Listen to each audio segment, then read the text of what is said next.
I just thought it was going to be better, you know?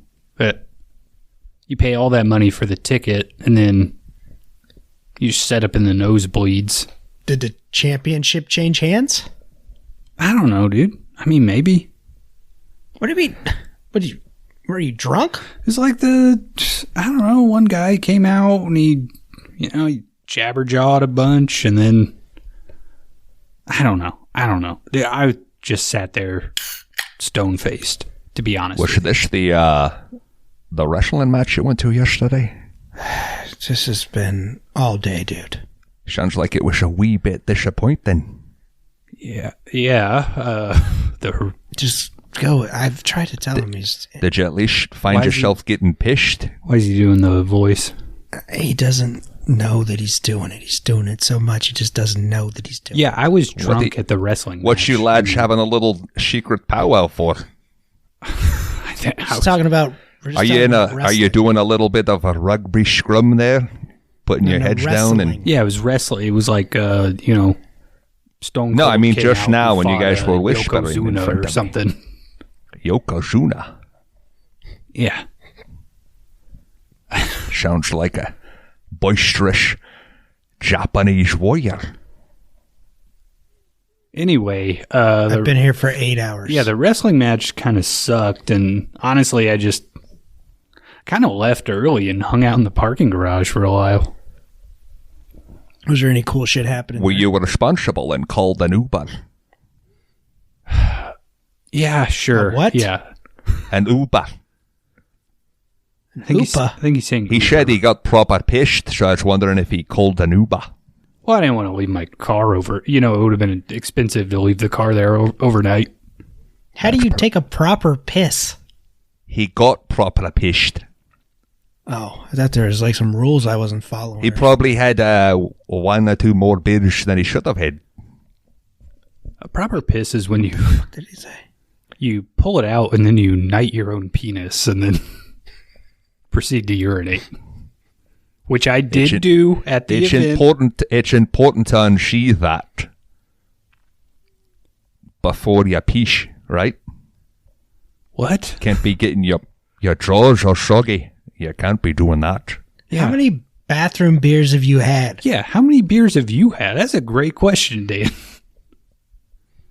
How long have you been here? He was in here when I opened the place up.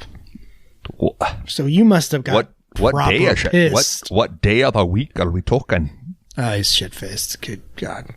Oh, shit. Are you saying I'm not on shift anymore?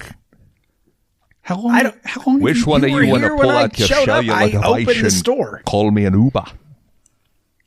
What? You want us to call you an Uber now? Call me an Uber. Okay. I'm about to get off. I'll just... Use your little digits to make the phone. dials and bring me... Yeah, where'd your phone go? Me phone's in the pisher. You left it in the bathroom? Me got proper pissed, went to take a wee, dropped your me mobile? All right, dropped Dan, me mobile. That's right, mobile is probably... I dropped me mobile in the pisher. Dan, I'm just going to I was level... so pissed I dropped my mobile in the pisher. I'm going to level with you. Bones and I are both so pissed. proper pissed right now, so you're going to have to call the Uber or whatever. Look, I've had a couple bathround beers myself, but apparently I need some more. Me got so pissed I lost my mobile in the pisher. All right. We got so pissed that I got burned. It's almost closing time. Me got so pissed I dropped my mobile in the pisser. I had an interview 2 days ago and I didn't get the job. For some Me reason. lass, she got mad 'cause I ran out of minutes, but I told her I dropped it in the pish. And then she said, you can no longer have Guinness when you go to the bathroom, you lose your mobile. Jesus. All right, Kron, we're about to close. I made a kilt. I'm loving it. Come on, brother. No, I got 2 of them. God damn it. All right, we're closing the store. I need to get properly pissed. And we're just going to watch a movie, okay, guys? I got is that fine with you? Lost my mobile in the pisser. pisser. My lass, she got upset and said I can't have any more. I got the perfect don't have movie for to this. rhyme when you sing in this method. This Now week Kron on is 5 Day dancing Rentals, along. it's Highlander. Got so pissed to drop my mobile in the pisher. Mobile in the pisher. Mobile in the pisher. For real though, I needed fucking Uber, dudes.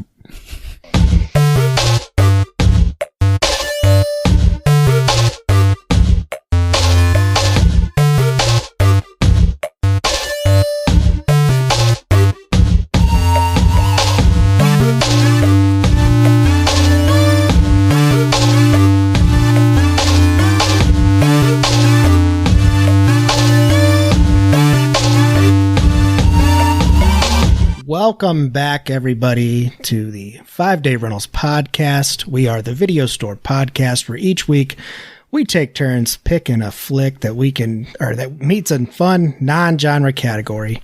This round's category is The Bond Is Not Enough, and this week's pick is Highlander from 1986.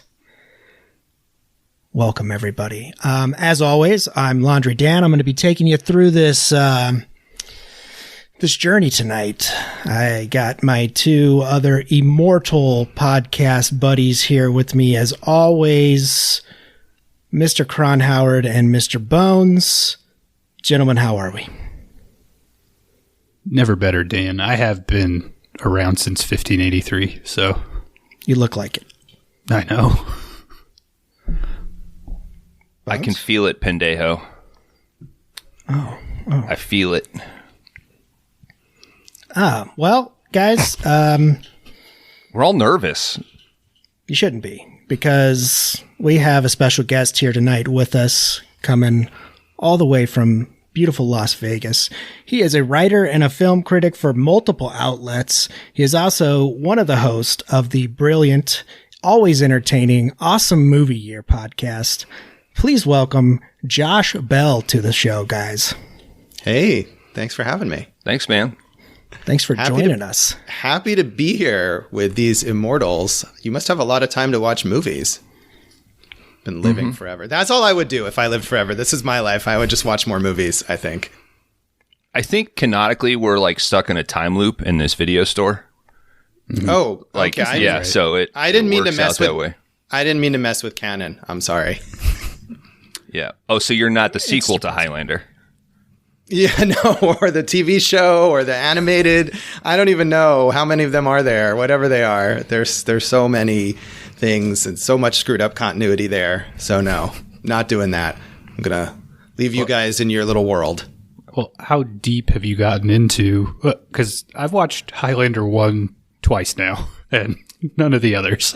You know, I'm not that far ahead of you, really. I know that Dan said, I don't know if you picked this movie because you thought it was a movie I would like, or that it was just you were to talk about this movie and discovered that it was a movie I might like. But it's not like this is my favoriteest movie of all time. I have also seen it twice, once for this podcast and once just like a year or two ago. I do enjoy it. I like it a lot. I'm glad to be here to talk about it. But I have seen Highlander 3, unfortunately, when it came out in theaters. I think one of the reasons that I never saw Highlander, the original, until just like a couple years ago or whatever that was because as a teenager, I went to the theater for some reason with my friend because we probably just saw whatever was playing at the time, and we saw Highlander 2 or Highlander 3 rather, and it was so horrendously bad that it was like, why would I ever even entertain the possibility of experiencing this franchise again? So that is the extent. Having seen Highlander 3 like 30 years ago or something, and the original a couple times. I never watched the TV show or any of those other versions. I think some of them are probably not bad, though. I don't know. You guys, are you guys bigger fans of the rest of this series? Well, they'll be scared now because they'll think that I'm going to throw in one of the Highlanders later on in the show somewhere. So I'm sure they won't move on with it. I think Bones, you might be a completist. I'm not sure. No. I grew up. My mom was a big Highlander fan. So Highlander was on all the time, and the show, particularly in syndication, was something that she would throw on, but I could never follow it. it wasn't until I was a little older that I realized that, like, oh, he's just a cousin. He's not him. And I watched Highlander 2 maybe 2 years ago. And what they have to, the little magic that they have to, like literal magic that they have to do to bring Connery back and explain their relationship in more detail is one of the more like fanciful, like canon rewrites that I can think of. So, but yeah, I mean, my mom was a huge Connery head, so like anything Connery was on constantly. Who can blame her? Yeah, was it his good looks or his acting? Both. That's what she always said about him too, though. The dude is phoning it in and is just outclassing maybe everybody but Clancy Brown, right? I mean, could he have been the lead here and nobody would have had an issue? It would have made a lot more sense. Well, I mean, where he's from, yes, but yeah, you got the Scottish guy playing the Egyptian Spanish guy and the French guy playing the Scottish guy. I mean, obviously, I do love Christopher Lambert's attempt to do like the French version of a Scottish accent or something in the flashbacks in this movie. It's rough at points. I was like, what is that? But man, it adds to the weirdness in such a special way, though. It's I had a huge smile on my face this week watching this bad boy, like looking over at my wife and her just shaking her head like, what is this? So I'll jump ahead. When Clancy shows up with the paper clips in his neck, she was like, this is a fucking you movie. Absolutely. Like, yep. I don't think my wife made it a fourth the way into this movie before she gave up. So I played about half the other night and she was on her phone the whole time. So she wasn't, I think she glanced up. Disrespectful. Sean Connery. And I was like, yeah. Josh, we're getting a little ahead of ourselves. I guess so, but I'm getting so much insight into your personal lives here. So I was to answer the Connery being lead question. I mean, if it was made 20 years before, maybe, because does he swing a sword once? Like, I mean, obviously he's got like a foam sword in some of the close-ups, but really any of the main like sparring is obviously a stunt guy. I mean, he was only on for like a week, right? $1 million for a week. Yeah. Filmed it all in 1 week. Jesus. Although isn't this is like, what, 3 years after Never Say Never Again or something, when he was still Bond or was Bond again briefly? So maybe it's possible he could have. Okay. I mean, I agree with you. I don't think it probably would have worked, but I could see some studio executive saying, no, we got to get, I don't care if it's a bad idea. We got to get Connery for this. Like Connery's in, okay, you can have the money here. Right, exactly. That's how we're going to greenlight the movie. We are jumping ahead a little bit, Josh. Please tell the folks out there where they can find you and what you're up to and all that fun stuff. That stuff, sure. Yeah, totally. Yeah. Well, I've got Awesome Movie Year. Like you said, it's the podcast that I co-host with comedian Jason Harris, produced by podcaster extraordinaire David Rosen, and you can find that at awesomemovieyear.com, at Awesome Movie Year on Facebook and Instagram, at Awesome Movie Pod on Twitter. And what we do there is each season we look into a different year in film history, and each episode is a different film from that year from various different categories. And I'm not sure when this is going to come out, but we're either right about to wrap up our season on the films of 1953 or getting into our new season, which has not been announced yet. So you can learn about that on our social media. But my stuff, my writing, as you said, is in various places all over. But if you want to check out all the things I do, I am on Facebook at Josh Bell Hates Everything, and on Twitter and Letterboxd at Signal Bleed. And you can check out my reviews that I write online. I'm on TV and radio here in Las Vegas, and try to funnel all that stuff through the social media. So that's plenty. Yeah, man. Like I said, I've been listening to the show. I think I did find you on Letterboxd. I did All see right. you logged Infinity Pool. Nay? Yeah? Oh yeah, Infinity Pool was good. Yeah. Right. I watched the screener last night, and it was. We have an upcoming Brandon Cronenberg related awesome movie year episode, and so I was checking all Wonder what that stuff one out. is. Yeah, that's well. Here, I'll give away to your listeners a little hint. That's going to be Antiviral, which is his first film, and but Infinity Pool, cool stuff. I've liked all his work actually, so maybe he'll direct the Highlander reboot. That feels so weird. It would. I'll take it. I want somebody weird. Yeah. Yeah, man. Go ahead. Since Ron. you're out in Vegas, does the whole town gather together once a year to watch Scorsese's Casino? No, but I have seen that a couple times, and between that and I'm very well versed in various Vegas movies, so that is certainly up there. But I feel like we'd watch The Hangover maybe, or Leaving Las Vegas, or Showgirls, one of those. But we do get those in repertory kind of, theaters want to trot out something Vegas-y and they show that. But there's a whole range. We could do a whole podcast about Vegas movies. Hell yeah. Do a whole category. Right. Totally. Could I ask you, doing your show, have you identified your favorite year so far? My favorite year that we've covered on the show, or in the whole of history of movies? I'll take either. Yeah, I don't know. I mean, we always have a slight tension because I'm really big on older films, and so I'm always pushing for us to look further back in film history.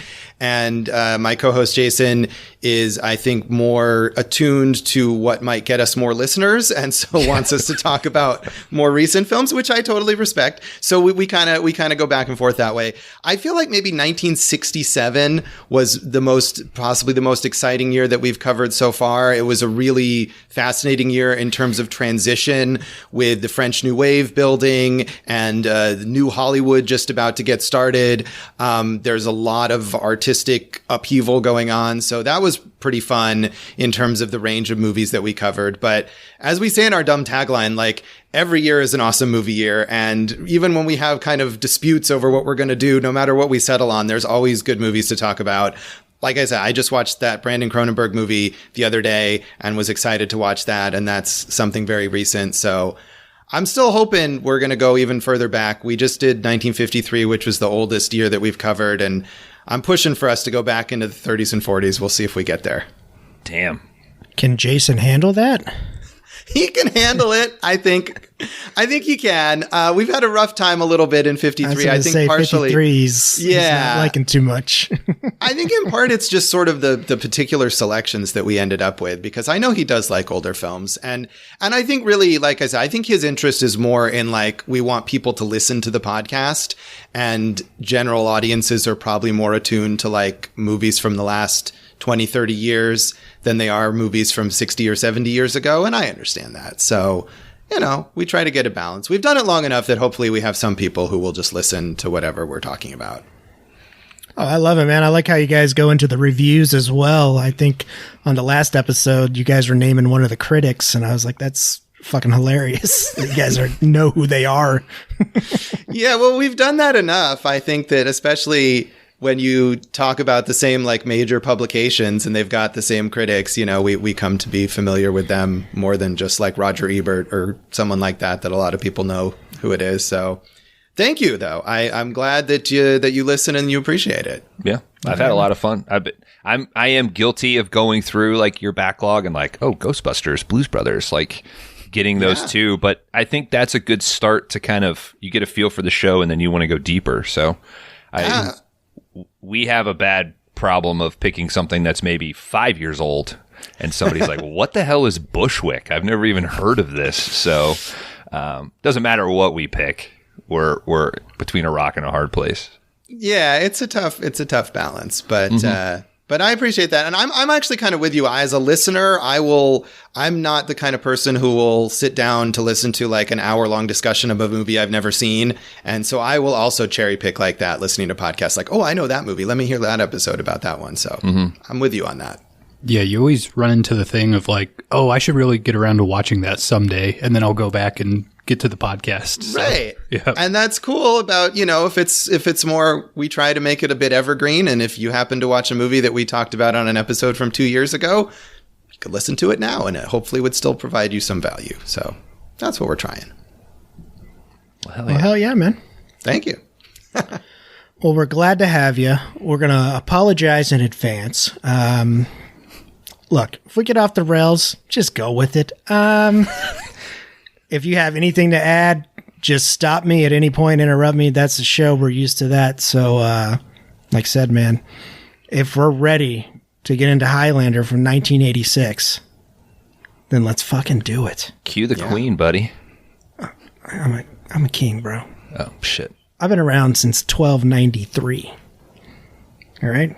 That's longer than Kron. Yeah. And longer I'm actually than the Kron's Highlander. dad.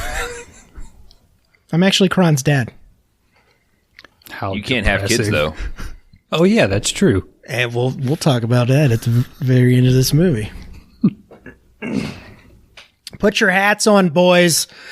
Highlander from 1986, directed by Russell McConaughey. No? Okay. I've been practicing all fucking week. God damn it. Also put your hats on, boys. It's a canon. Hey. Boom. Yeah, I seen it tonight. Good job, Kron. He turned the movie off after that.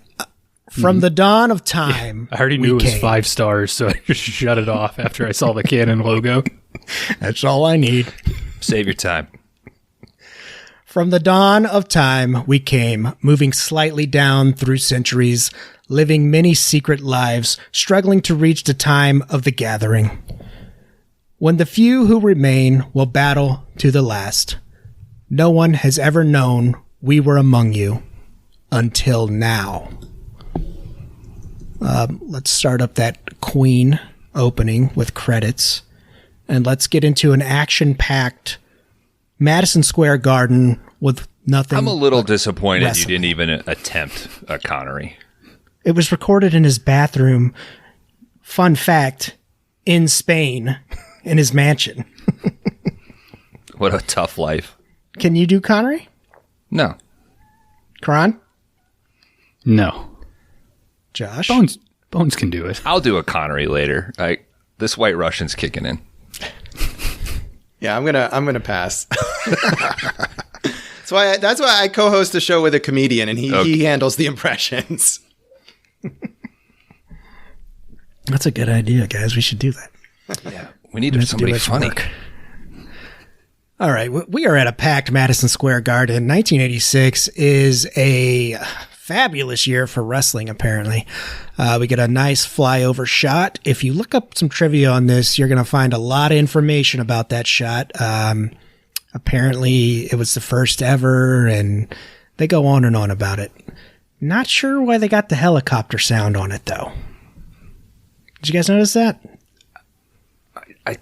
I think it's meant to sort of build up to his trigger. Maybe. Like, because the dude, like, he senses the guy coming. So maybe that's like it's adding an ominousness to it. Yeah, I have to admit I didn't notice the sound. I mean, if it was the first one ever, they were like, we don't know how this is supposed to look and sound on a big screen, so people will freak out if they don't know a helicopter did this. Yeah. Josh, were you just like absorbed in the wrestling match? I don't know. I feel like I was, maybe I just heard the crowd noise or something like that. I was just so bowled over by Connery's opening there. I don't know. I definitely it did, or you know what? Maybe it didn't register, like, because you could think maybe this is an outdoor thing first before you sort of get into the ground level and realize it's supposed to be Madison Square Garden. It could be like an open air arena that a helicopter. I'm really trying hard to I'm going to win a no prize here for explaining why this happens. Oh, we miss all kinds of shit in our own movie. It's fine. Yeah. All right, we come into focus on our main character here. He is very heavily focused and not on any of the action in the ring. Why did he even go? He looks miserable there. Because he went for the guy, right? He knew that a certain just to somebody fight? was going to be there. I don't know. Why was Fazzle there? He doesn't look like a wrestling fan either. Well, he was in the parking garage. Yeah. He had just got there. I'm just saying. This is a great question because You don't need to go in and watch the wrestling match if you've just got a fight lined up in the parking garage later. I mean, He didn't want to bring heat to him. Yeah, I'm trying. because it's not like he walks around with a sword the rest of the movie. It's like only when he's sort of preparing for it. So that implies, like Josh was saying, like, I don't know, maybe there was some pool there. I don't know. Yeah, he's clearly there to fight. Yeah. The other Highlander. So why not He tried through the week. juice up by watching some Confederate wrestlers get their ass kicked? Well, he tried through the week, like with NHL and NBA, but they frisk you for that. So he's like, "Oh shit, they're gonna find my sword." He's like, "But wrestling, they just let you right in." Yeah, in fact, it's a bonus if you bring a sword to a wrestling match. He got a better ticket. seat. Yeah, exactly. All right, we're cutting back and forth between some agent battlefield fighting and the action that's going on in the ring. We got some frantic guitar mixed in here with some strong visuals. Our lead character here, he gets up and leaves. We cut to the parking garage of the Weird arena. sentence for Dan to type out. It's so unlike him. Okay, thank you.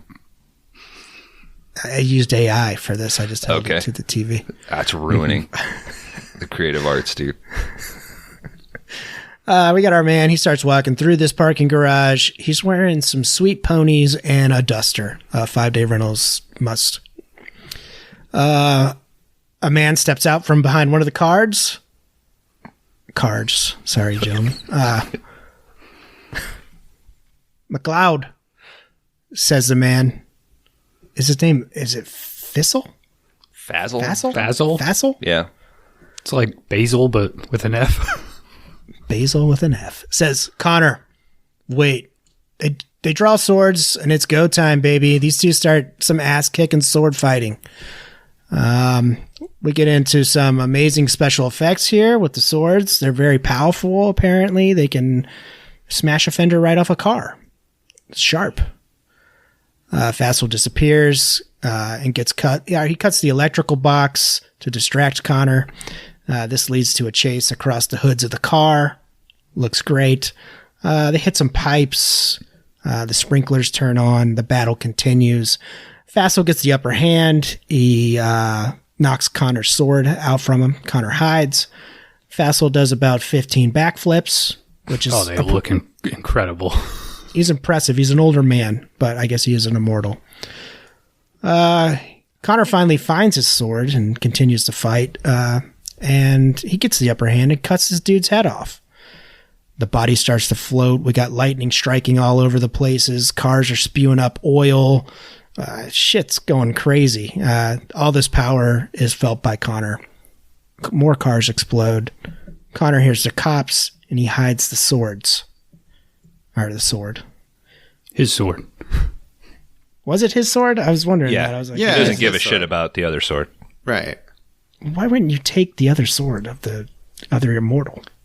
Because it's a losing sword. Yeah. Or isn't it like some sort of symbolic respect? Like he doesn't take his head either. You know, you gotta leave him where I don't know. Well, and I guess We got a lot of questions. without the other sword, a lot of the plot wouldn't play out. So That's true. He leaves it because the cops have to find it so Yeah, the movie yeah. can continue. It's not like he doesn't have a room that he fills with antiques Right. through his life. So Nah. Maybe he has another room with the heads. no, you can't keep a head like that. It's disgusting. and Cronenberg's Highlander, they're keeping heads. Yeah, that's true. Our camera pulls up from this parking garage to Scotland in the year of 1536. The MacLeods Which we are- know because a friar yells at us. I thought was a good way of expressing that information. They ran out of money. They couldn't put it on the screen. Yeah. Or they forgot. I don't know how you guys watch this. What I turned on Sitting. I subtitles. was sitting. Yeah, that's cool. Reclining. I had Kinda subtitles laying on my side. on streaming, and there was a part during this scene where the guy doing the subtitles just gave up. Like, they just stopped for, I don't know, 10 seconds, and then he picks it up again. But he obviously couldn't make out these accents. And I don't blame him. Did you guys watch on Peacock? Yeah. yeah. No, I watched on Hoopla. Hoopla. Yeah. I can never. I know what my pin is. I have it written down from my library, but half the time I try to use Hoopla, it doesn't work. So I give up. Yep. It's a great service. That and Absolutely. Canopy. Excellent. Yeah. Mm-hmm. I think the one on Peacock is the director's cut. I mean, I watched the director's cut, so and then I watched it the second time on Peacock, and everything was in there. So well, I'll get to that. But all right, they're marching along. They're going to war apparently. We get some of the other. Well, yeah, it's 1536. What else? You gonna be a blacksmith, I guess. McLeod's clan's joking around. I'd be a good blacksmith, dude. I got good beat timing. Like, I don't think that's all there is to it. it seems to be. You got fire as well. Mm-hmm. Yeah, I can make a fire. I think you got to know how to like layer metal, like liquid metal. That all comes after this, 200 times. buddy. You get this, everything else comes. You got to deal with horses. Nah, fuck that. So you're out. See, told you. That would be a part of anyone's life in 1536, though. That'd just be the knight. Does that exist? 1500? Yeah. The knight? Yeah, a knight. Well, yeah, the knight exists. Wait, what? We're on Earth. Jesus Christ. Jesus Christ. Josh just tells the show. Thanks for being here, Josh. It's important semantic distinctions going on here. We got two clans. They're meeting up for a battle in a lightning storm, apparently. Kurgan is introduced. He says there's one of them named Connor, and he belongs to me. The battle starts. Pretty standard battle scene here. I mean, nothing too crazy. Connor notices that no one wants to fight him, and it's kind of weird to him. And all of a sudden, Kurgan trots over and stabs Connor in the side. Kurgan tries to cut Connor's head off. There can only be one. But McLeod's crew prevents this. He's kind of a terrible fighter in battle. I mean, no one wants to fight him, but he's not attacking anyone. And the first guy that steps up to him, like, stabs him. He has morals, man.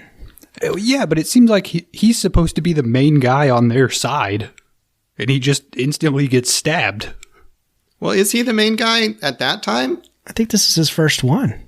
Yeah, he's not immortal. Like, he's only like 25 there or something, which I guess is the equivalent of like 50 in that time. But still, he hasn't lived for that long. He's just a young dumbass. He hasn't had hundreds of years to like perfect his fighting technique yet. I mean, he might not be immortal yet, but surely he can like run a little quicker than everybody or something. Can he? I don't think it unlocks until you've been like on death's door or something. And he's not like Superman. They don't have like super speed or strength or things necessarily. You know how heavy those swords are, Kron? I'm not saying super speed, just And they have slightly faster no than nutrition, a normal dude. man. They're just eating like all starches. Like it's That's true. Their teeth are falling out. yeah, they got Apparently there was the insurance company said there was no drinking whatsoever during the battle scenes for like the extras and stuff, but it's Scotland, so all of them were fucking, by the time it all ended, they were all loaded, and they needed the doctors to come and nurses to help them out after the scenes would end, because they would get progressively drunk and like start actually fucking fighting each other. That even sounds like something Canon would say with everyone knowing they had no way to enforce it. Yeah. No drinking. I just read the facts, guys. Okay. Camera pulls back to a bird's eye view, and we come into the real world with Connor driving like a bat out of hell. This badass Porsche, looking like an F1 driver. Looks fucking sweet. But Best shot of the movie. Yeah. The shot's Love it. awesome. I always like when they put like the camera on the back of the car. And you Yeah, see like the whole the front fixed end rig, of it. yeah. Yeah. It's a sweet Porsche, too. Ocean's 11's got a good one of those. Speaking of Vegas movies. Yeah, great movie. Now, Josh, they're going to try to think of Vegas movies the whole time that we continue through this podcast. Okay. I mean, I like them. I do a monthly column on that, and I've written about a lot of them. So bring them on, guys. I'll take them all. Yeah. You haven't ran out yet? Well, the column actually just started, but I've written other big roundup pieces and stuff. There's actually quite a lot. That's what I'm saying. I've delved into this deeply. There's more than just the famous few. Have you covered The Cooler with William H. Macy? I mean, I reviewed it when it came out. I haven't put it in that column yet, but I'm sure I'll get to it. Maybe that wasn't Vegas. Maybe that's Reno. No, that was set in Vegas, but shot in Reno, weirdly enough. Yeah. Bizarre. Hollywood. Yeah. No, he said Reno. I got it. Yeah. Fucking hell. All right, the police arrest our hero here. He didn't get very far, unfortunately. We fade back to the olden times. We cut to a priest praying over Connor's body. He says he's pretty much dead. He's got other dudes to pray on. One dude hints that Connor is a Highlander. We cut back to the parking garage. Full-on police investigation of this aftermath of all the sword fighting that went on down there. This is where we meet our love interest, Brenda. We learn that Connor is going by the name of Nash, and he sells antiques. Pretty wild as a police scene here. Brenda finds a sword. It's a great setup for the character. I think for like the fact that he sells antiques. I think that's such a cool thing to give an immortal person. You think he's making fat cash off of this, though? I think he's making enough. It's He had Sweet Loft. He's owned that building since 1796 or whatever. So I'm sure he's refinanced it a bunch of times in that time, right? It's true. Well, Got good equity in it. Jeez, also, if you so live rich. that long, you just find something and set on it for 500 years, and now it's worth $1 million. I mean, That's exactly what you said when you bought those 25 copies of Pinocchio's Revenge. and in 500 years, they're going to be worth a ton, dude. Brenda has a thing about swords, guys. She noticed that this sword is a rare one.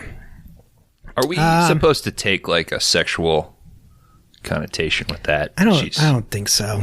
No? Okay. I think Yeah. If you did, though, you're not wrong. I mean, I will be saying there's a lot of sword play, sword fighting going on, so Yeah. get it all out of your system now. This is a serious movie, all right? We cut to Connor. He's at the police station. Frank shows up and questions Connor.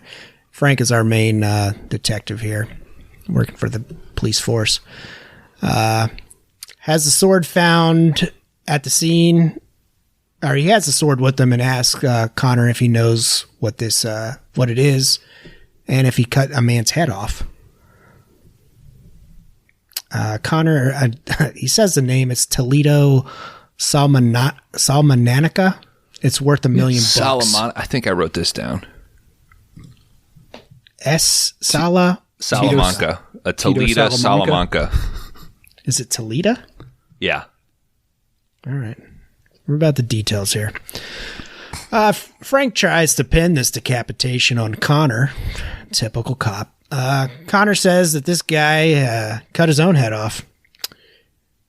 Connor and the guard, they kind of have been eyeballing each other from the moment they've got in here, and they start going at it. Yeah, there's some homophobia between them that doesn't age well. Connor gets some pretty good licks in on this guy, and he's still able to get up and leave and not be under arrest for some reason. It was the 80s, man. Yeah, it's a fair fight. I mean, Yeah. I guess you can assault a cop inside the precinct and it's okay. Maybe it's on home base. Yeah. They don't have any jurisdiction there. You'd think they'd want any excuse to keep him, right? They clearly think he cut some dude's head off. They got that bullpen full of hookers that they're trying to process, though. So it's like, we're going to be here all night with them. We don't need to add him to this. We cut to Kurgan driving into the city like a badass, putting in a cassette tape, listening to some rock and roll there. Checks into a motel, I would say. This is not a hotel. Starts doing some sweet sword action, some sweet moves. You know it's a cool place when it's got the old, like, vet sitting in the lobby getting fucked up. It's New York City in the 80s, right? I feel like I never went there, but based on solely on pop culture, I feel like one of those motels was on like every other corner because that's where people stay every time they go to New York City in these movies in this era. I mean, it's got to be like a $10 a night thing. Yeah, but now it would be a hostel and it would be hip. Yeah.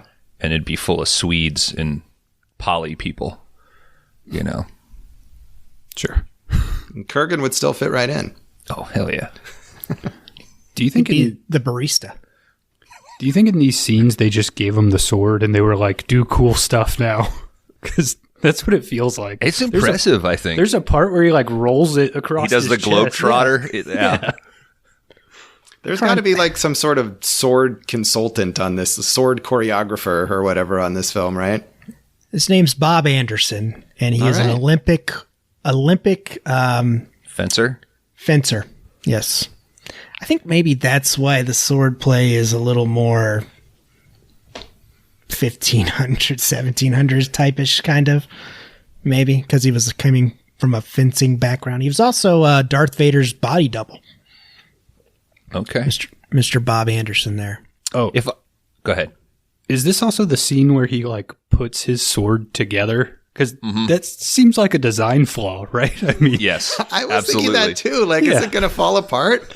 And like it's obviously just meant to look cool because I feel like once he puts it together, they change the prop out for a sword that is fully just made because there's no seams or anything like that.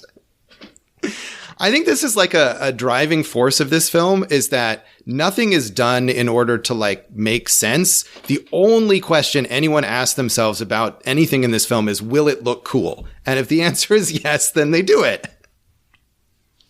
Yes, 100%. Yeah. I mean, and the answer is yes, it does look cool. Yeah, I agree. Yeah, it looks absolutely awesome. does. It looks totally badass.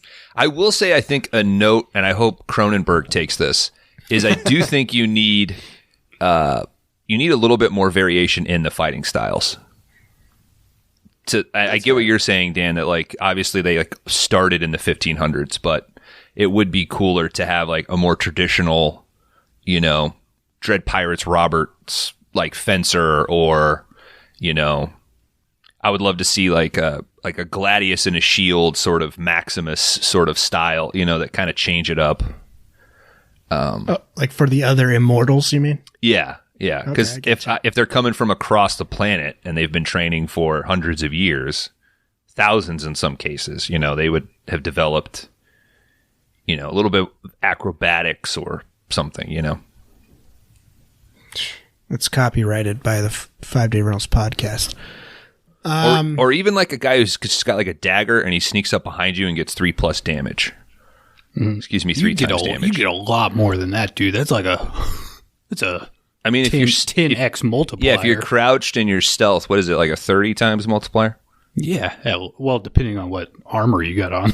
Okay. What is this, Twitch? Like, shut up, you two. Jeez. Does anybody have a sword in their house right now? No. Me neither. No.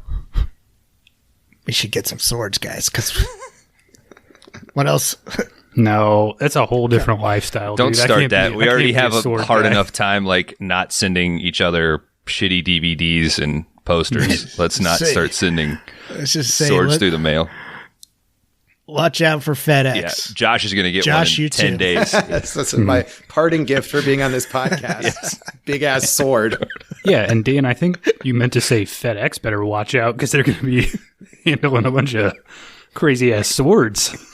I'm sure they'll wrap them the proper way, whatever. At last, the gathering. And then Candy shows up, y'all. She's a hooker, I believe. Of course you are. We cut to Brenda. She's doing some forensics. Dude drops off some information about the metal found at the stadium decapitation. She gets some wild-ass results. We cut to Connor. He's retrieving the sword that he hid in the parking garage. Well, here comes Brenda with a giant fucking metal detector, and she's collecting more evidence, bits from the sword. Connor rattles some glass and spooks her. We cut to Brenda at a bar. Josh, is metal detecting a big thing out in the desert? Like out in Vegas? Like, it probably is. Yeah, it's not one of my hobbies, but that sounds right. There's definitely a lot of open space out here and shit buried in the desert, not just bodies, but also coins, maybe? I don't know. It's full of Swords. treasure, I bet. Swords, yeah, why not? Maybe swords. I don't know. Yeah, I've never really gotten into this, but it seems like a thing that people probably do. I mean, I think my dad has one. Sword? Sure. Not a sword, a metal detector. He might have a sword. I think, yeah, he does have a sword. Pictures coming this weekend, guys. Well, he was... well, I don't want to talk about your dad's personal life. I could see where... He's a Highlander. Yeah. Now, correct me if I'm wrong. He's only a Highlander because he's a Scotsman, right? Highlander's not a term for immortals. I think this was one of those things where it's like Kleenex, where it was just one brand and then it became the generic name for all of them. That you're right. It's really just a term for people who live in the Scottish Highlands, but because the movies were so successful, they just kind of fudged it and were like, oh, that's what all these guys are called. Like if we called all vampires Draculas or something like that.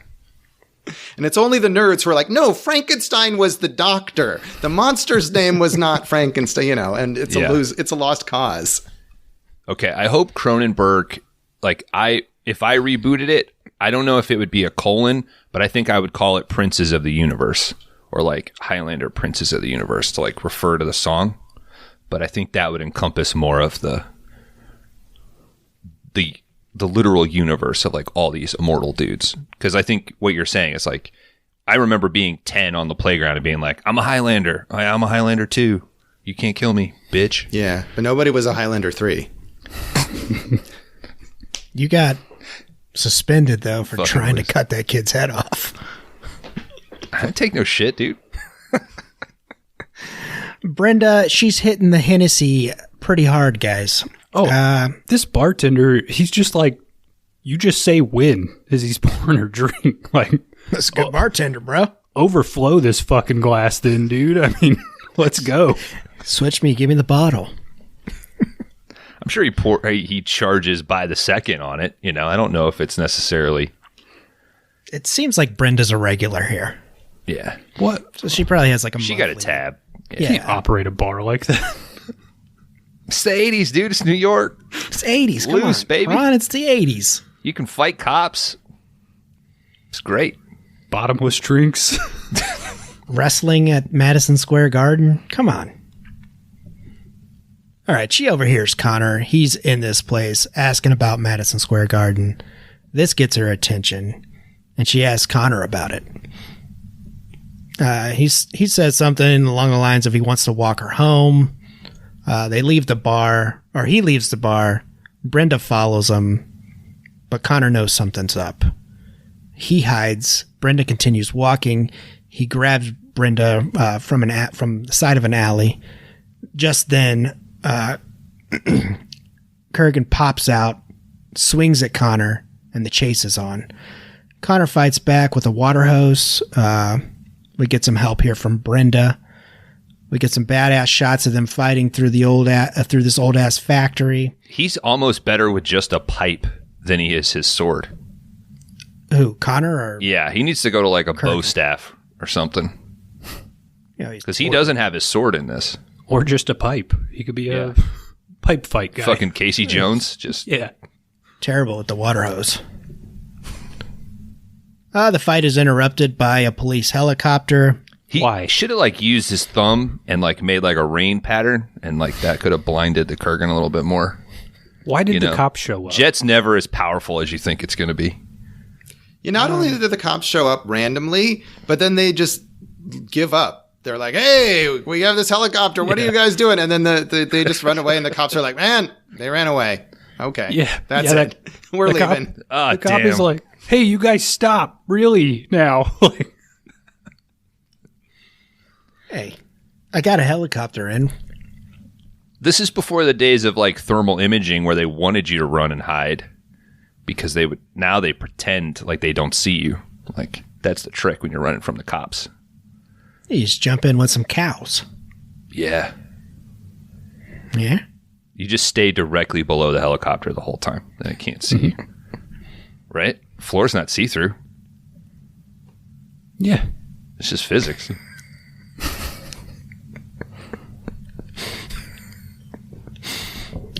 Brenda catches up and starts asking all kinds of questions to Connor about what just happened. Connor tells her to stop following him and that if she values her own life, that she needs to go home. We cut back to the olden times, gentlemen. Connor's back from his injury, and no one can believe it. All his friends think he's been hanging out with Lucifer. Duh. Quick cut to Connor getting his ass beat, and the town folk pretty much telling him to get the fuck out of there. They want to burn him, that he's of the devil. And it's his fiance or something that's like leading the charge of burning him. Yeah. She was the one flaunting her boobs, when he was leaving. She's definitely his woman there in some capacity. Yeah. When he goes off to battle, she's like crying and like, be so careful. And then the next day, she's like, he's filled with the devil. Like, murder this person. Hey, she knows which way the wind blows, right? You can't.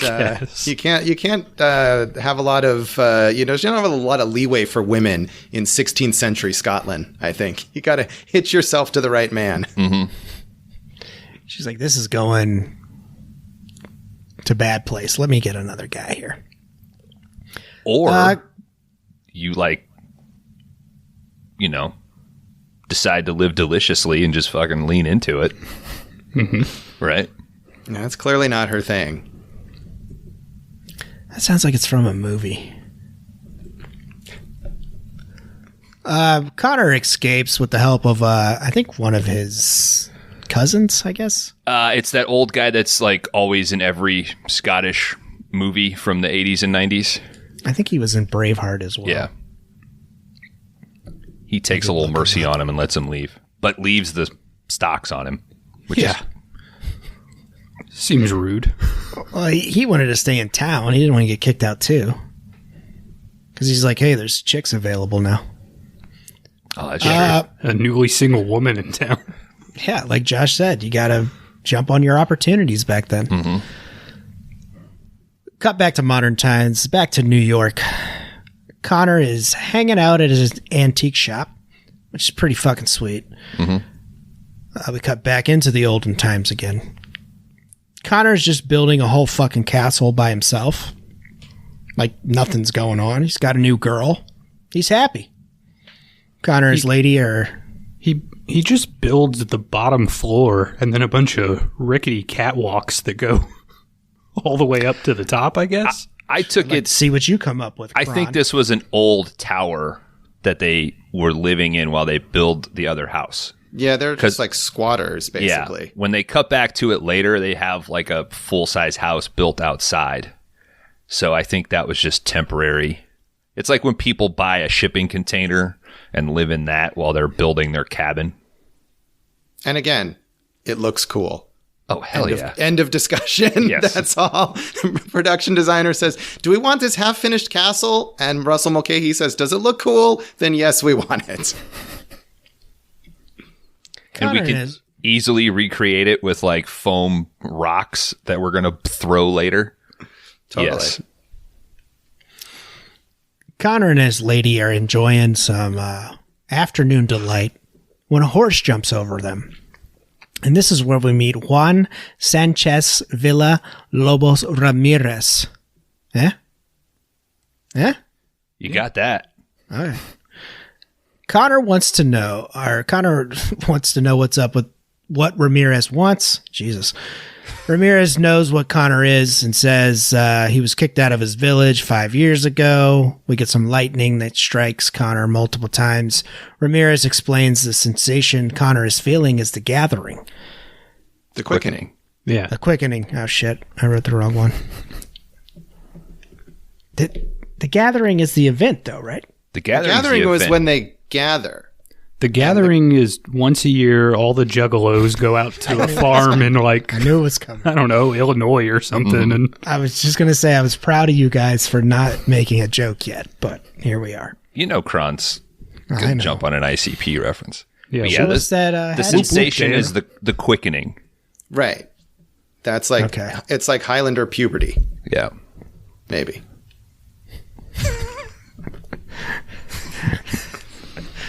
I don't bleed. I got the quickening. Hell yeah. Connor asks who he is, and Ramirez says, "We are brothers." We cut back to modern day New York.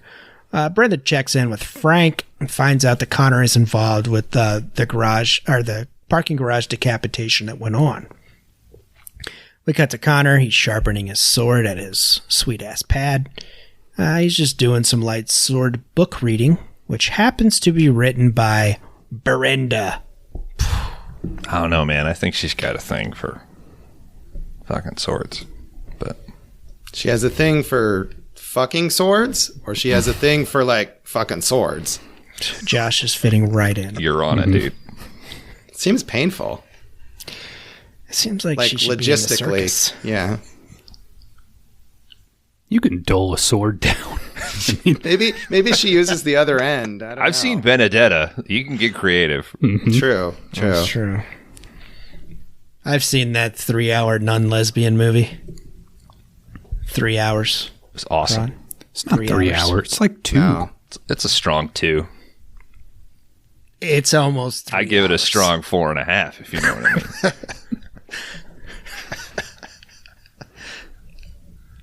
I don't. Okay. We move on. fade up through a fish tank back into the olden times. Ramirez and Connor are in a boat. Ramirez is trying to teach Connor. Connor, he's not really having it. He's not into this. Ramirez reveals that he is an Egyptian and that he was... Sure. Why not? So clearly, like, Juan blah, blah, blah Ramirez is not his original name, right? Yeah. That's not an Egyptian name. Yeah, that got me too when I wrote it all down. I And was like, I'm assuming there's like some regalness or formality to that because he introduces himself as like the king's, does he say metallurgist or something? Like when he introduces himself, he says that he's like of the king of Spain. I mean, presumably he's right. He's already lived for like thousands of years, so he also has to keep reinventing. He's like, so Juan Ramirez is really like the Russell Nash of his existence. It's some new made up name that we never learn his real name. see, that shit would get old. What, Can't I just reinventing be- yourself? You'd have a lot of time to get the story down. I mean, I just want to be Bob that works at the factory and wears New Balance. And you can. you can't wear New Balance into a factory. That's a steel-toed boot They make, situation. I think they Lose make toe. a steel toe New Balance. You might be No. getting a pair of New Yeah, Balance. I'm sure they steel do toe for and a sword mid-level Kron. managers. For sure. Well, I'm going to need the steel toe if I get the sword because I'm going to be twirling that thing. Drop it right on your foot. Yeah, haphazardly, dude. Ramirez throws Connor overboard. Connor says he can't swim and he'll drown. You can't drown, you're immortal. We get some great reaction from Connor under the water, realizing that, oh shit, I can't drown. He emerges from the water pissed, tries to kill Ramirez, but Ramirez is too quick. He comes in behind him with a sword. Kind of great, the little laugh that he has. I will say, like, Christopher Lambert's laugh throughout the movie is super enjoyable, but particularly, like, in the water when he's like, oh. Like, yeah, he's not, like, we were saying negative things, but he's not bad in this role. And I think because I may be wrong, but I thought I read, like, he didn't speak English before appearing in this movie. Not a lick. The fact that he possibly learned his lines phonetically, I think it adds a certain, like, reserve to this character, right? This guy's lived for hundreds of years. He doesn't need to talk a lot. He doesn't need to be demonstrative per se. I don't know. Connery would have brought a whole different energy to the role. Yeah.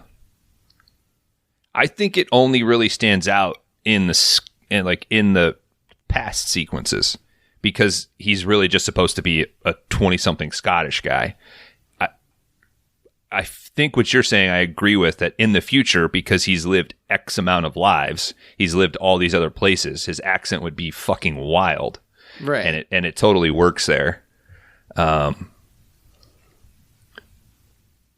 don't know. And it's just so funny, like, Connery is doing the same thing. Like, he's trying to put that Spanish tint to it, and I'm wondering, like, do we even know what Egyptian sounded like? Like, could people who are Egyptians still exist, you know. We could find out what they sound like very easily. Yeah, hit us up. Have we got a download from Egypt? I'd have to check into that. We don't talk like old English people, though. I mean, that's what I was getting at. Was like, what was the dialect of, like, King Tut? Aside from "Ow, I'm in pain" on that zombie, or that mummy. Mm-hmm. The Egyptian zombie that they found. A knocks on a moon. All right. Where are we? Ramirez says you're going to have to get used to the fact that you can't die. We go into the story on how he became immortal. Conceal your special gift. Harness your power till the end of the gathering. Connor asks what the gathering is. What is the gathering? Ramirez explains that once a few Highlanders are left, they will fill a pool towards a faraway land to fight for a prize. We get a few scenes of Connor training here with sacred Ramirez. place known as New York. The filth of New York's porn theaters.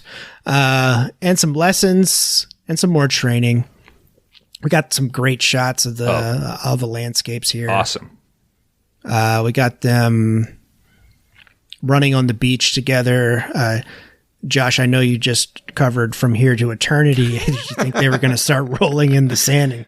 Possibly. I did, like, looking on Letterboxd, there was at least one person who says, and I'm sure they're not the only one, you know, concealing your special gift is being a Highlander metaphor for being gay. And I buy it. It could absolutely be that. Mm-hmm. So why not? But yeah, we got beautiful shots here of all the landscapes. You call me by my name. Scotland. That's pretty good. Let yourself fill the stag. Just another example. This really, at this point. This was like the first out loud "what the fuck" from my wife. Like, what is he talking about? I was like, the deer. And then I didn't even understand, like, what is happening in that scene, because it seems like they're going to have some sort of mental connection with the deer. Either they were going to kill it or they were going to, like, experience its perspective. And then they just ran on the beach some more. Like, what did they even do there?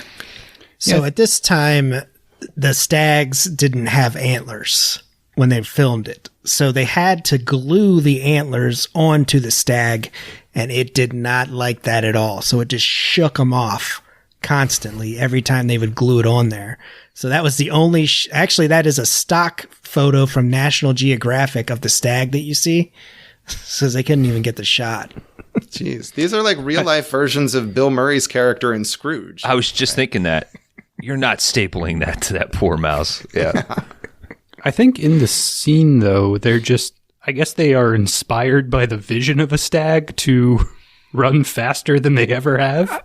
Right, but it was like implied that it was some sort of immortal power that they were using and not just like, look how cool the stag is. We could also be cool. He's like, we're going to Milwaukee? Okay. I think to maybe defend it, maybe it's a quickening sort of like I get the sense of the living things around me. Yeah. Maybe, and like it's all very vague, and actually, I feel like that's one of the things that is good about this movie, because the more detail they go into, the stupider it is, and I think that's one of the hallmarks of like the sequels, right? Is that they explain more, and it's really dumb. Yeah. And so the more that they're just like, the stuff, the things here, I'm like, okay, don't tell me anymore. Just make something look cool, and I'm into it. Do the poorish again. Right. I think it's just dope to see Connery run. He probably hadn't done that since Bond, man. He barely did it in Bond. He was pretty older he was an older Bond. He just moves with a purpose in the Bond movies. Josh, are you a big Bond guy?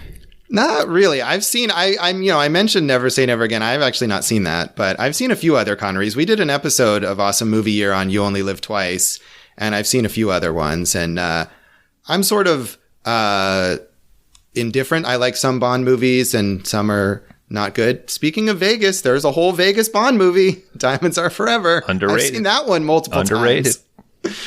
I think it's probably like properly rated, man. Really. Connery on a 3-wheeler. It's silly. It's very silly. Yeah, it knows what it is. Yeah. I will eventually get through them, but I watch like 2 a year, and that's all I can do. Unless it's like a newer one, I can watch Craig do his shit, or whoever the fuck it is now. They haven't said. We're in a dark period, Dan. Okay. Nobody knows which way is up. Didn't mean to bring it up. Cut to a village. Ramirez and Connor in a village. He can't have a family. This is what Ramirez tells him. Is she trying to buy a chicken or sell a chicken? What? I think she's trading one chicken for another chicken. Okay, what was the transaction here? Yeah, okay. Bones is referring to Connor's lady, Heather, who the conversation is about with Ramirez saying he's going to have to leave her because he's immortal. She's just going to end up fading away. Ramirez informs Connor that he must leave Heather. There we go. He also says that he was born in the year 2437. No, he's... Go ahead. BC. Right? BCE? Right. Well, he says BC. That's before BCE. Oh, I thought he was 2,000 years old. That he was born. That sounds more right. Yeah, I thought he said something like 500 BC. 2,437 years ago. Dan, read your notes, you idiot. He had 3 wives. His last was a Japanese. So he clearly doesn't even take his own advice. Well, he's after 3 times. Yeah, and he's learned it. He said his last wife was like 800 years ago, so he figured it out eventually. Jesus, that's how long marriage is? Guys? It could be. I think I might need to get out. Fuck. He says his last wife is Pop Japanese. on Highlander 2, man. She will fucking bail. Be the final straw. Did your wife bail this week because of Highlander? No, she loved it, dude. Okay, all right. I say love it because she like finished it. So far, Amsterdam and Cliffhanger are like her favorite movies that we've covered. Please tell me, Josh, you've covered Amsterdam. No, I've seen Amsterdam, but we don't cover new movies. So, but this is not go ahead. Amsterdam. Not the David O. Russell film. Oh, okay. No, this is a movie from Dick Moss called Amsterdamned. Ah, okay. This movie I have not seen. Okay. I was going to say, if you guys do 1988. I'll keep it in mind. Yes. Legit one of the best boat chases ever filmed. Well, that's good to hear, because I was slightly concerned that your wife loved David O. Russell's Amsterdam. No, Didn't get around to it. I love David O. Russell, so it was kind of hurtful when I heard all of like how shitty the movie was. So I'm going to wait a year and kind of forget. So. Do we love David O. Russell? As a filmmaker, not as a human. Yeah. I think is the right response to that. What else has he made? I Heart Huckabees, Three Kings, Good. The Fighter, This is good. American Hustle. I didn't like American Hustle that much. It's kind of boring. It's just a Scorsese movie, right? Ultimately, like it's like his attempt to do. Yeah, Silver Linings Playbook. Yeah. Yeah, it's kind of. I actually like. I was extra disappointed in Amsterdam because I like all of those, even ones that don't have a lot of positive response from people. Yeah. I love I Heart Huckabees. Same. Watch that one again. All right, yeah, he has a Japanese wife. Her father was a sword maker. Hint, hint. This was in 1593 BC. Let Heather go. Back at Connor's castle, Ramirez explains the Kurgan story. They're from a part of Russia, or he is from a part of Russia, and a brutal type of person. He's a perfect warrior, and if he wins the prize, mortal man will suffer an eternity of darkness. Connor asks how he should fight him. Heart, faith, and steel. We owe a lot Only be one. to the Russian people just always being there Careful to be the villains, right? Like no matter, especially in the 80s. yeah, I don't know. I mean, a little bit. and they're coming back. Stop doing villainous stuff all the time. You know? I mean, I guess Eastern Promises. What am I talking about? Don't get me wrong. I would prefer that they not do villainous stuff. Right? We can do the Top Gun Maverick thing and just come up with a generic bad country. Trying to think of a positive Russian film. Anastasia. Sure. Anybody else?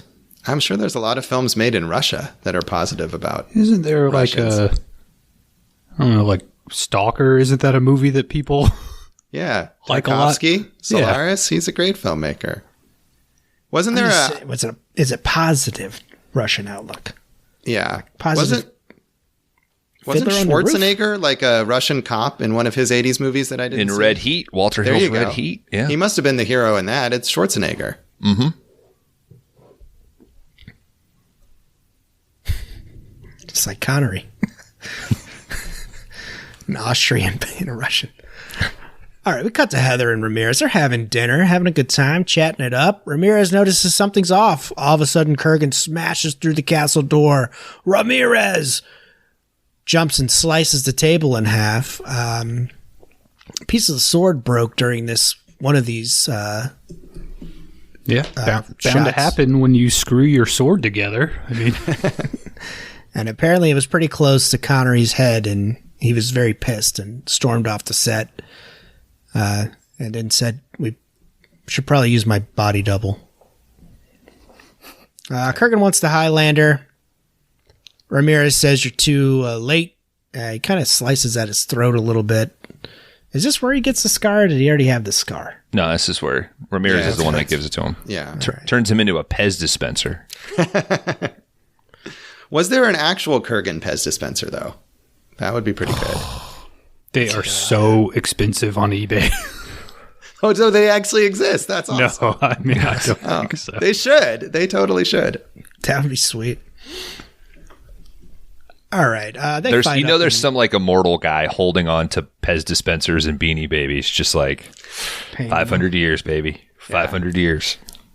I'm sure it's on Etsy. They fight up Laser and down engraved? the stairs. No, they just painted With them. like somebody's like wedding anniversary on it. They get like the Vin Diesel ones from Fast and Furious and just turn it into Kurgan. Makes sense. Yeah, it's a 1-for-1. They fight up and down the stairs of this castle. Ramirez pushes Kurgan off the stairs and falls to the ground. The fight continues. The castle starts falling apart.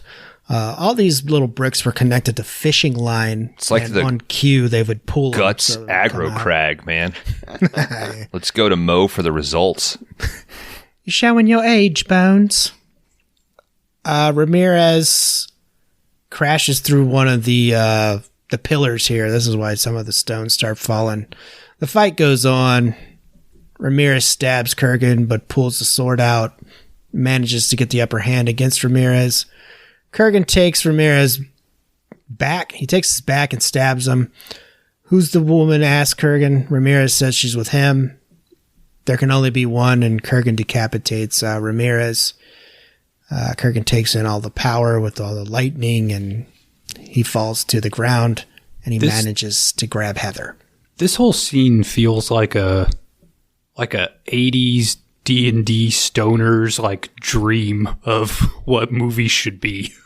That's the whole movie, really. Yeah, but Plus- particularly this scene. I mean, Yeah. No, totally. And like another thing I love is that like every bit this movie could just be like a Queen video. It's just like a rock video and the logic is rock video logic, and yeah, it's fantastic. It's just refreshing to go back and watch like action in a frame. You know, even if the sword swinging is slow and it's a foam sword and it's not Connery, like it's so refreshing. Like obviously it's a set and a backdrop. I love it. But it's really there. It's not like pixels. Yeah. Yeah, he comes, our director comes from an opera background, and he had this all painted up. So that's where it's very operatic, I guess he said, when I was reading about it. You know, Friedkin's doing operas now. William? Yeah, that might be enough to get me into the opera. I think Freaking excited about that. I think that's a whole weird sideline. I want to say I was reading didn't Terry Gilliam direct opera as well on stage? I want to say. I think there's Got to be even more wild than a Friedkin opera. Yeah. I'd love to see Sorcerer the Opera, though. I mean, You could do Sorcerer on stage. how are you going to... There will be deaths, but that's part of the show. There will be explosions. How are you going to get a truck out there? Dude, you just cut it in half. We got and just electric move it cars, back. man. You don't got to worry about fucking carbon monoxide poisoning or anything. The stage hands for opera are amazing, okay? Yeah. It's There's all nothing, they can do it. They're going to paint only- up. open air amphitheaters because of all the exhaust from the Sorcerer show. I don't know. I just like the idea of like a big truck cardboard cutout and you see like legs in black. Just moving him. Yeah, just doing what's the war horse thing, you know. Did you guys see the Sorcerer show last night? I almost died. I had to have oxygen. If you live though, you get double shares. It's worth it. We're big Sorcerer fans here, Josh. I actually watched Sorcerer not that long ago because we did an episode on the Wages of Fear, so I watched them both. And, I listened to that episode. Nice. Thank you. I loved Wages of Fear. Yeah, It was- both great. I remember watching it and going, is this motherfucker about to drive off the hill? And when it happened, I was like, this is a beautiful, perfect ending. All right. Yeah. Spoilers for Wages of Fear. Yeah. All this freaking talk. Let's take a freaking pee break, guys.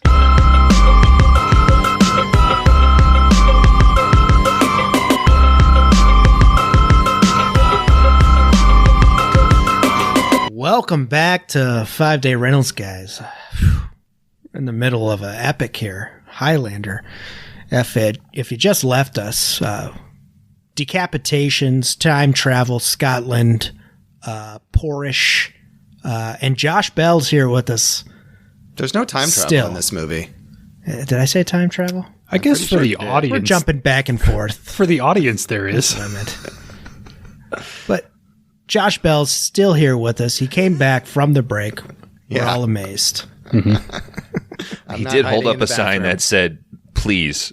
I don't know what that meant. It just said, please.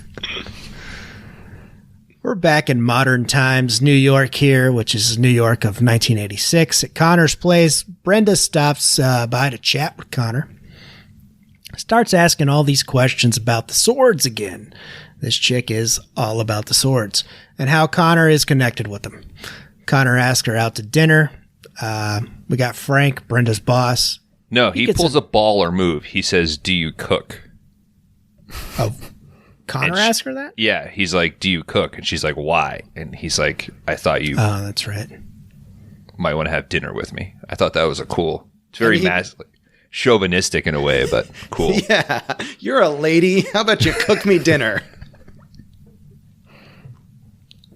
Yeah, she's a New York lady. Maybe she didn't. Do you think once they should have just had her go like, "What the fuck did you say?" Like, just as like, what is your, like, Huh? like, yeah, like the best Arnold movies are sometimes the ones where they go like, what, like, where did you come from? You know, like Kindergarten Cop, like they address it, you know, like in this movie, they could have at least like, what is that accent, dude? Like somebody would have pointed that out, right? There's even a part in this where we already got past the scene, but where she's like trading one chicken for another. Because Connery is in that scene, and why is no one pointing and being like, "Who is this person? Who's this dandy in this awesome?" He's clearly not from our Scottish village of 12 people. I mean, What's that hat? He's a lowlander. And Russell Nash is faking his identity as being born in like Connecticut or something. I realize that's later when she goes to investigate his birth certificate or whatever. And like, he definitely doesn't have the accent of somebody who was born in, you know, the U.S. Eastern Seaboard. I guess they just couldn't have a 5-hour cut of the movie, so they had to. He couldn't nail park the car. Right. I'm not complaining. I think it's fine. Mm-hmm. I'm just going with it. All right. Frank, Brenda's boss, he gets an update that Brenda was at Nash's store.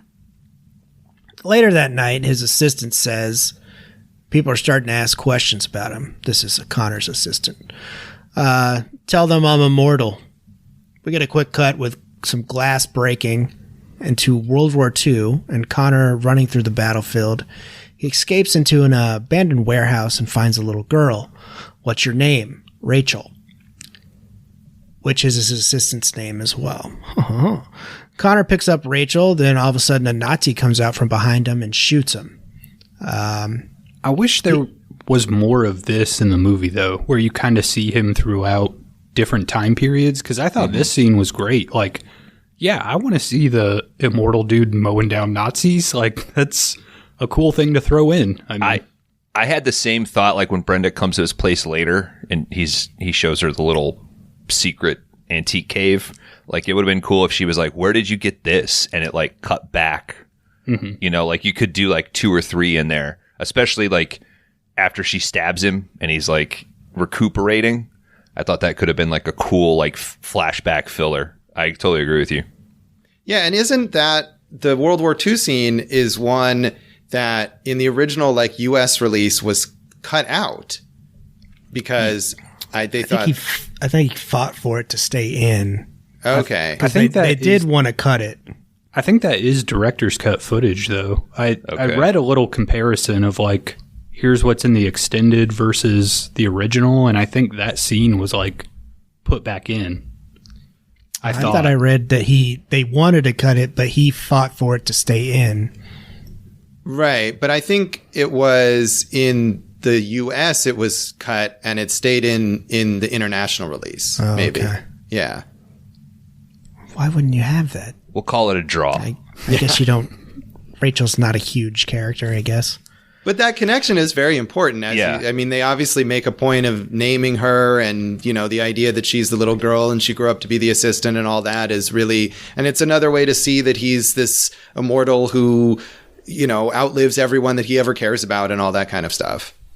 I think it's also a play on, that's why I don't think they could have children, and this is kind of his kid as well. He took care of her. Yeah. It's kind of a play on that. And I think that makes him walking away from her a little bit more powerful too. Mm-hmm. Like she needs to see her father figure go away. All right. Connor, he takes the bullets from this Nazi. he kind of falls. Rachel kind of asks him, how come he didn't die? He said something along the lines of, it's a magic trick. It's a kind of magic. He quotes a Queen song at her. Christopher Waltz? He kicks... He lets the Nazi walk up on him, kicks his gun out of his hands, and just fucking blows this dude to Whatever you say, buddy, you're the master race. And he fucking plugs him. It's awesome. Cut back to modern day New York. Connor and Rachel have a moment here. We cut to Brenda's place. She starts a tape recorder, and Connor shows up for dinner. She also looks at the gun, one of her gun, I guess. She's got more. This is New York in the 80s. That's just the show gun that you leave around for people to see. Yeah. Connor snoops around her place a little bit, notices a cop is staking out Brenda's place. Connor pours some Hennessy from 1783, and he has a gift for Brenda as well. She opens it up. It's her own book about swords. You son of a bitch. Oh, she's thunder pissed, man. Connor knows she's a copper. Connor asks why she's trying to sell him out, and he tells Brenda that there's a cop stalking her place. Brenda starts spilling her guts. So the other cop, Frank's buddy, did he like grow a mustache after this and gain some weight? Is that the actor that I'm thinking of? John Polito. Yeah, in a lot of Coen Brothers movies. Yeah. Coen Brothers. Quit giving me the hi-hat, right? Yeah. Okay. He follows Lebowski. Mm-hmm. He's a Seamus. Brenda starts spilling her guts here, and it's all about the swords with this chick. She wants to know if it exists. She's talking about the Japanese sword, the clues that she found at the Madison Square Garden decapitations. Because it doesn't make sense, right? Because it shows signs of being folded 200 times, which was something they did that this would have been Later 500 on. years before they started doing it. Yeah. What does she compare it to? Like the finding a 747 that the Wright brothers had or some shit. Connor is leaving, and we hear a voiceover from Ramirez to leave Brenda. So he knows. We cut back to the olden days here. Connor and Heather are looking at the remains of the castle. Happy times ensue. They live a full life, or he lives a full life till Heather turns old and gray and dies. I mean, this is like up there with the first 10 minutes of Up, dude. This shit is, you get Who Wants to Live Forever by Queen. The Queen songs really add a lot, even like emotionally to this, because it's so broad and silly, but Freddie Mercury has such genuine like emotion that he puts into those songs. It kind of stands in for some of what's missing in the screenplay, maybe. I may have worked out to this album today, like before this record, and Who Wants to Live Forever is not a very good pump song. It's You left. I put my towel over my head and just kind of tuned everything out for a while. It's always a bummer to be doing squats and crying at the same time. I think Queen was approached, I think, for one song. They gave him 20 minutes of footage. They were inspired by all of the footage and did 3 songs. Freddie Mercury wrote Princes of the Universe. Brian May did Who Wants to Live Forever. And Roger Taylor, It's a Kind of Magic. He wrote that one as well. So, yeah. I mean, good shit. I put this up there with like Saturday Night Fever sort of level of soundtrack. Like, it's incredible that they came up with these powerful songs for this fucking movie. Like Saturday Night Fever, Queen of the Damned, Highlander. Are those like the 3 greatest soundtracks of all time? Probably not. God, Queen of the Damned. Batman 89. There you go. There you go. Pretty good. Okay, I would say that's number 2, right? After Saturday Night Fever. I'm wondering, forget the Sorcerer stage show. Why is there not a Highlander stage musical with some Queen songs in it? All right, I'm going to cut this part out, Josh. You got it. Yeah, we're going to do this at what's a big Bellagio or some shit, Like let's open this bad boy up. Yeah. That would work. Yeah, let's kick Adele out of her residency and just do Highlander, Princes of the Universe. We did have the Queen jukebox musical here, the We Will Rock You, that I never saw though. It didn't catch on. So maybe I love Vegas, but maybe this isn't the place that would make it work. So because we got to have the right tools, the right environment for success for the Highlander musical. Yeah, I almost feel like we go to Scotland and do this in the Highlands. Yeah. Hell yeah. Like, what are you talking about? Huh? Oh, no. If you live in the Highlands at birth, you get a copy of this on Blu-ray. Heather turns old, gray. She's dying. Light a candle on my birthday every year. Connor buries his lady, burns down his crib, and leaves. We cut to modern day. And leaves his sword. And yes, he does. He buries her too. It's a bigger commitment. Let's not gloss over it. Every year for the rest of your life forever. He missed a year, right? He had to. In 3,000 some years, he never got busy, buying antiques or something. It's only 400 years. So, he'll probably make it for that point. Maybe he'll forget after another few hundred or something. Well, presumably, doesn't he live forever at the end of this movie? I was going to say, isn't he still alive right now? Well, yeah. I'm just saying between when she died and when the movie takes place, I think he's probably still committed to it. Yeah. What if she had said, don't take another? He can just say okay, and then she's not going to know. He could have said okay about the candle thing.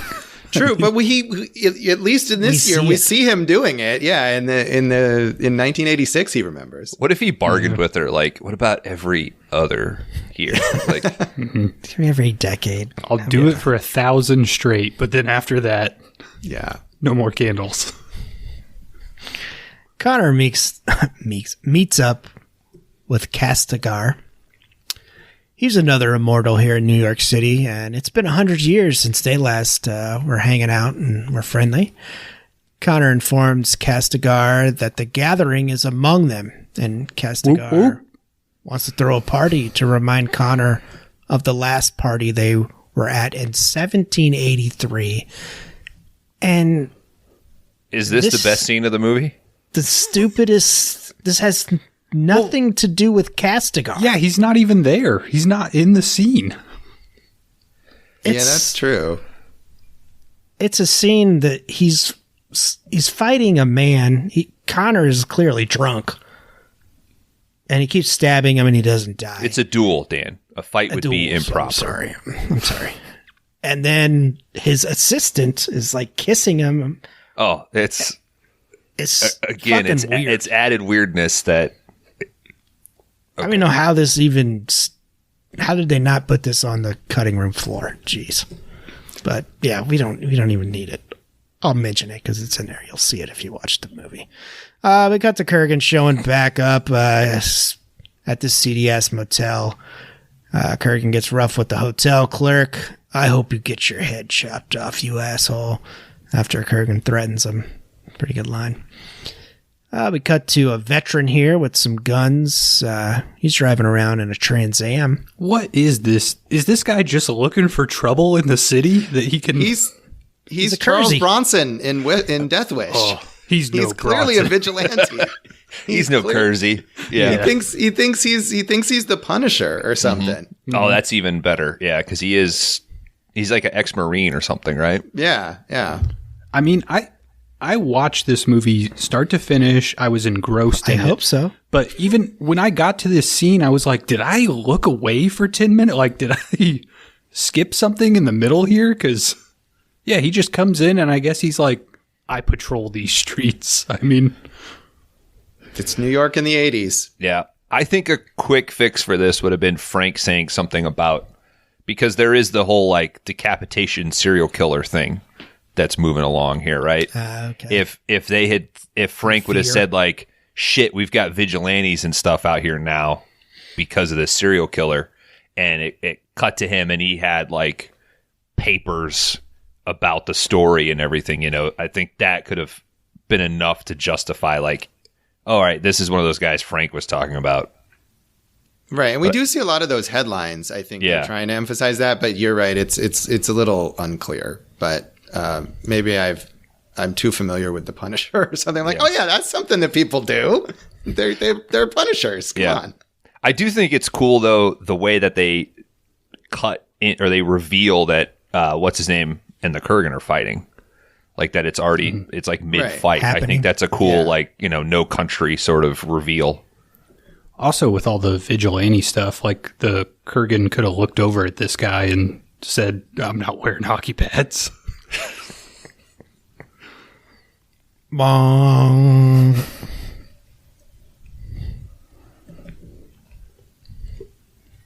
Favorite Christopher Nolan, Josh?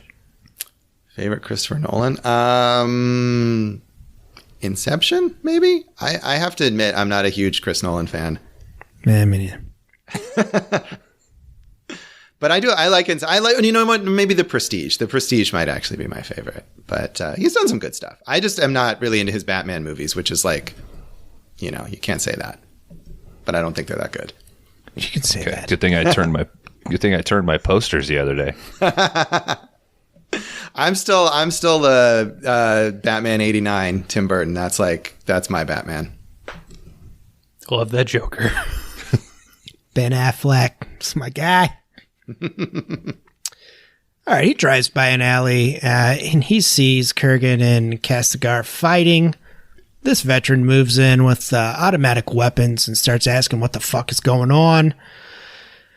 Just then, Kurgan takes the upper hand, swings, and chops Castigar's head right off. To be fair, this is a canon movie from the 80s, and they needed a way to figure out how to get an Uzi in here. So, That's true.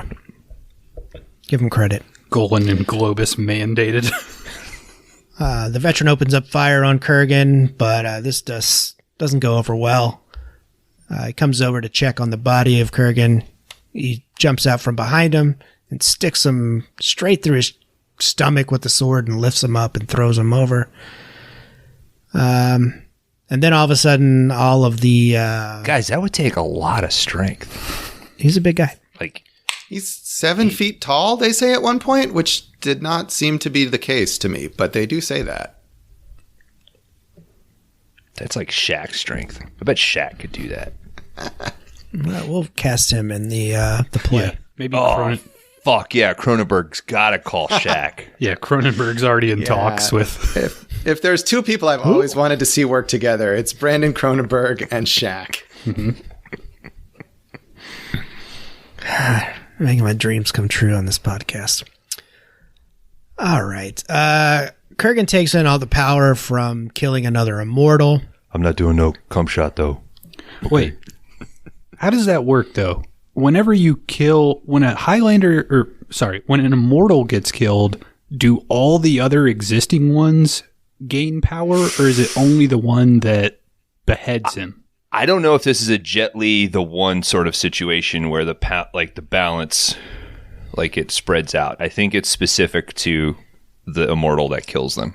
Okay. Yeah, and that could be one reason why Kurgan seems like he's so much more powerful, because he's clearly made it his purpose to go kill all the other immortals, while Connor is just like chilling and collecting antiques. Yeah.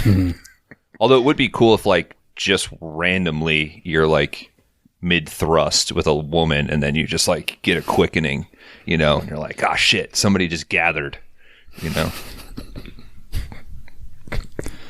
Sure. You scream that out. Yeah. I was going to make a joke of, yeah, you can collect heads, sure, but these smashed pennies are going places. Yep. All right. Forget, that's got to be the worst inside joke to try to dump on Josh. Yeah. Sorry. Okay. Let's move past that one. I was hoping he would just listen to the one episode where Smash Pennies came out. I thought it was related to like the collecting things and holding them for 500 years and then they would be valuable. Maybe, but Dan has been trying to push Smash Pennies on us for some time now. Josh lives in Vegas. You know how many Smash Pennies probably around there that he can get? Yeah, there are a lot. I used to love those when I was a kid, and I would go to like amusement parks and get them or something. I don't have any anymore, though. All right, if you send Dan, start back. If you send Dan a Smash Penny, he'll send you a sword and a metal detector. So, some sort of weird chain letter thing going on here. All these people, they start watching Kurgan get all this power. Fucking explosions going on. Windows are breaking everywhere. Wild shit. An old couple pulls up. He steals their car. He takes this old lady for a spin. He rips the fucking roof off and pulls Dad out. Mom?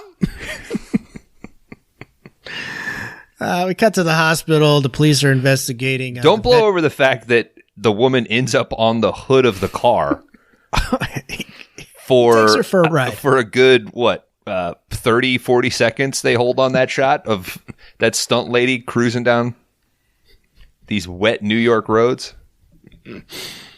Movie's fucking weird, man. I love it. Don't they also run over a guy on a bicycle at one point? No, that's later. Okay. That's later. They investigate the veteran who shot Kurgan. They show him some pictures of Connor, and they say, is this the guy? He says no. And he starts telling his story. Then he's like, I got to also tell you guys something else. And it kind of, you can't hear him say it. I'm not sure what that was about, but we seen it, dude. I thought he was telling him about the quickening. Yeah, I think that was so the idea. too, It's like, but- right, we've seen it all. We don't need to hear it. Yeah. Yeah, like, why did you cut away from him describing that just to make it more dramatic, I guess. We cut to a very important moment here where the cops are getting a hot dog. It's a hot dog movie. We cut to Brenda at the library looking up some info about Nash. She meets up with computer tech here who uses some computer system that makes absolutely no fucking sense, but he figures out something about Connor's name. No, it examines Kron? all of his signatures from time and combines them and can tell that it's the exact same handwriting.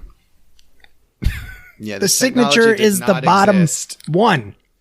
Yeah, but The they signature took all of says his Russell Nash. They took all of his previous signatures and composite that, and they're like, that's his exact signature. Right. But that technology definitely did not exist in 1986. Nope. It did it in canon movies. All right, so this guy figures this out, and he's like, the dude you're looking for, he's been around since the 1700s and faking his death. She doesn't believe him. And he's taking other people's names as well and just doing what a fucking immortal's doing. We cut to a church where Connor is lighting a candle for Heather. He made do this year. He set his alarm. Kurgan shows up. What if he had lit like 3 candles and we were supposed to take that like... Oh, he had Like like 2 other wives? Yeah, or 2 other wives, or he forgot the last 2 years. Like, shit. All the wives have the same birthday, maybe? Same death day. Or he just designates one day as like wife day and just lights all the candles on that day to make it more efficient. Mm-hmm. It's like, all right, I got to light the candles. I'm going to listen to Coldplay all day. It'd be a day. Kurgan shows up. He starts slapping out the candles and just making a scene in this church. Holy crap. He taps Connor on the shoulder, says that he pretty much killed Castigar, and they're the only 2 immortals left. Kurgan's supporting a brand new style here. He kind of looks like a punk rock Terminator almost. Shaved head. He's got safety pins along his scar on his neck. He looks great. I'm in disguise, he says, right? Yeah, this is a new disguise. I'm in disguise. Connor asks what he wants. Your head. Ramirez's blade didn't hit you deep enough, says Connor. Kurgan states that he raped Ramirez's woman, which was Heather, and Kurgan knows that now. Heather was Connor's woman and not Ramirez's. Kurgan and Connor... Terrible news to find out anytime, but especially on candle lighting day for all your wives. How many years later? Kurgan and Connor call each other out. They throw some insults at each other. Connor says he'll be outside and walks out. We get a clergyman. He confronts Kurgan and tells him that he's being disrespectful in the house of God. Kurgan says, "Father, forgive me, for I am a worm," and licks this clergyman's hand. And as he's leaving, he says, "It's better to burn out than fade away." Kurt Cobain. We got a quick cut to Brenda busting Connor out about his real life at the antique shop. Connor takes Brenda up to his apartment and explains that he is an immortal. He was born in 1589. He makes her stab him to show that he can't die. Did you guys notice Ramirez's outfit in the peacock feathers? Yeah, and his hat and shit too. I've never noticed that on previous watches. It was my wife that pointed that out, by the way. Well, it's the beautiful Blu-ray that delivers that crystal clear image. I have it on 4K. Ooh. And then we head to Pound Town, guys. They get it on. Yeah. After stabbing him, I guess. It's only fair. Everybody's got their thing. Quid pro quo. Yeah, just seems like she's into swords. He finally found the thing she was super into, and it's Yeah. stabbing people.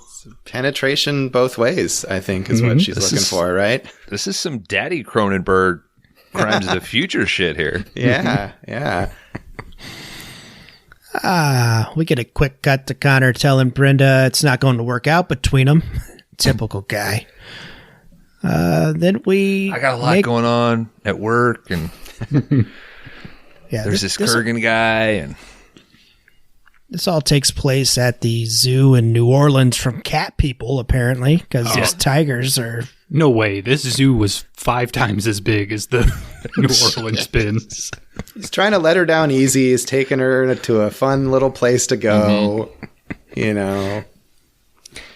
He's got to recharge. I bet they went to brunch, and let's walk that off. Yeah. Give her a little nice memory to send her off with. Loosen her up with a few mimosas and break it off easy. Yeah. Kurgan shows up in the background as this is going on. We cut to Brenda. She's back at her place being harassed by Kurgan. He breaks through her door. Fucking awesome shot. Like of her running when and then Kurgan comes in. Yeah, like the wide angle on that Steadicam, I thought was awesome. Yeah, we got colors going on all throughout this apartment. It's just a fucking music video, pretty much. He kidnaps her. He does some very aggressive driving through the streets of New York. This Kron where they hit the biker. They also, I think they run over a dude. Oh, you know that guy on the bike was just trying to get a pizza over to the sewer for the turtles. Yeah. We really He's already missed at out 27 minutes. Ninja Turtles versus Highlander, right? That would have been a classic. Oh, shit. If they get called, that would have been badass. Turtles v. Highlander v. Paul Kersey would be the way to go. Yeah.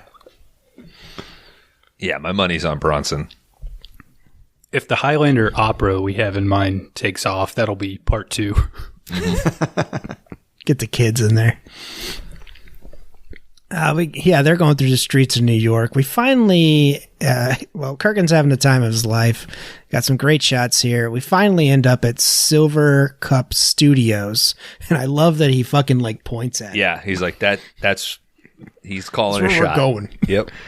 Originally, they were going to have the climactic end of this movie take place on the Statue of Liberty. It then went to, I believe, a nightclub, and then they ended up on the rooftop of Silver Cup Studios. Brenda finally passes out. We cut back to Connor's place here. It should have been on like Easter Island, right? Because they got all those big heads. Like it would have been like That's a long way from New York it would have been State. poetic, you know. You can't. They can't get the rights for that now. Yeah. It's too dangerous to those heads. They could have just built some foam ones, I suppose. Yeah. That's true. Yeah. Fuck. We cut back to Connor's place. He's listening to the tape of Kurgan talking about Brenda. She's screaming. I know she had the tape recorder at her house, but how did answering machine? It's Is an it? answering machine, which used to Oh. have tapes in them. Fuck. Because I was like, how the fuck did Connor get this tape? Because I was like, maybe it was a tape recorder. I was like, what?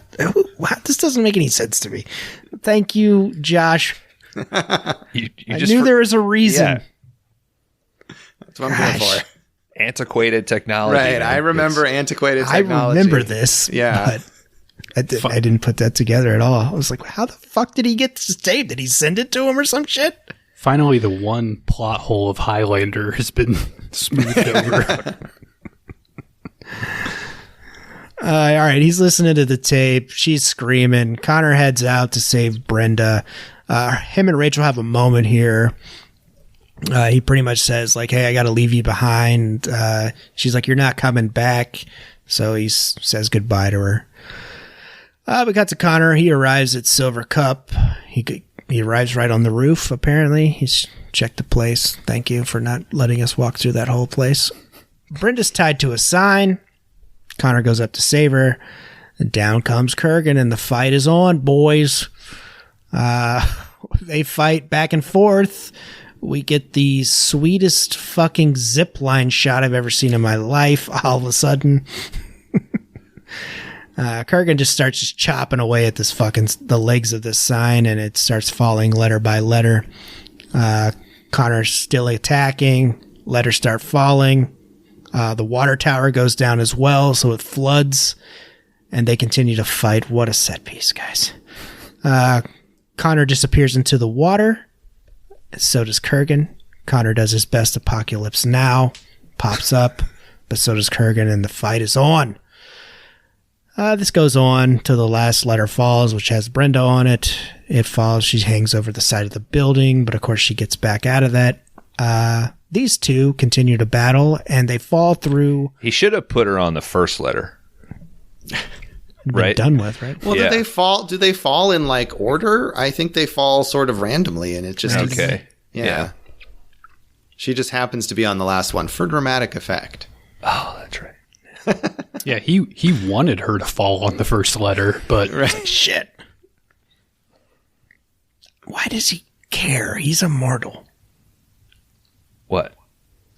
About Brenda. Well, Kurgan? she's bait to get Yeah. Connor to show up. yeah. Well, no, not Kurgan. Connor. Why does he care about Brenda? Because She could fall off the side of the building, and he needs to cut Kurgan's head off. That's what he needs to do. He loves but he wants- women. It's his one Yeah. weakness, Dan. There's gonna be 1,000,000 women. He's immortal. You're saying he should just let random people die. Yeah. Our hero. I'm saying in the end, how much energy are you willing to waste? Also, she's like super into swords and shit. That's what he's all about. Yeah, dude. it's like, are you going to find him? He's got her autograph. He's got her book. Found his dream girl. I mean, It's been a long time since Heather. Yeah. Really think he waited? He learned to love again, dude. Yeah. She's probably pregnant, wasn't she? She cracked his armor, dude. She can't be pregnant. He can't have kids. That's what her stabbing him was. It was like the poetic, like, she broke his armor. She was in now. Or it's one of those things where you find someone who has the same kinks as you, and it's like, how rare is that? Right? They're both into the swordplay kink. yeah. You just can't stab me, Connor. He knows that. He's been around. Stab you in a different way, baby. I know that now. Yeah. almost wife number 2 was. Let's go to this new art exhibit. A guy's having surgery done. Yeah, I stabbed a dozen women before I realized that they don't like that too much. Hey, you can't admit that on here. I'm doing a character bit, dude. Oh, okay. It's relative. Don't isolate that. All right, keep going. We're at the end. All right. Josh is getting antsy. We're almost done. Suddenly, both of these guys fall through the roof into the building below to a warehouse, and this duel continues. Kurgan tries to get the death blow on Connor, but Brenda smacks him with a lead pipe because she followed him in. Connor interjects as he's swinging the sword on Brenda with his sword. It's the one that Brenda's always wanted to see. She's kind of impressed, like, oh, shit, that's it. The sword duel continues. Once again, Connor gets some body shots in. It weakens Kurgan, and he finally decapitates him, which is a pretty fucking sweet shot. We kind of zoom right in on him, and he falls back. Pretty nice. It looks great against that Michael Mann blue window. Everything in this movie looks great. Yeah. Michael Mann might disagree with that. If it's blue, it's Michael Mann. Okay. All right. I'll send you the cease and desist. Connor looks directly at us and says there can only be one. And then the quickening takes hold of him. The ultimate quickening, right? Yeah, we get some gnarly ass image. It look like a 1992 Metallica video, almost. But it finally releases Connor. They got some cool shit in there, like the hand grabbing his head, and we get some head exploding. And like I said, it's pretty fucking sweet. And you got that voiceover with him, like, I know everything. I am everything. Like trying to kind of cap it. Like, all right, that's what all of this was about. Right, because the prize is very, very vague. Like, what is the prize? Are they going to get like a little stuffed animal there at the end? And it's like some kind of awareness. It's like the thing with the stag, but like for everything, I guess. It just seems like a kind of a shitty prize, really. All right, we cut to Connor and Brenda. They're in Scotland where it all began. They talk about the future. Ramirez butts in and gives some knowledge and advice to Connor. Connor tells her that what he got, the gift is he can help. He can hear the thoughts of doctors, politics, and he can help them figure stuff out, I guess. The ending monologue of this is basically how every Neil Breen movie starts. Neil Breen, Las Vegas legend. Oh, that's true. Yep.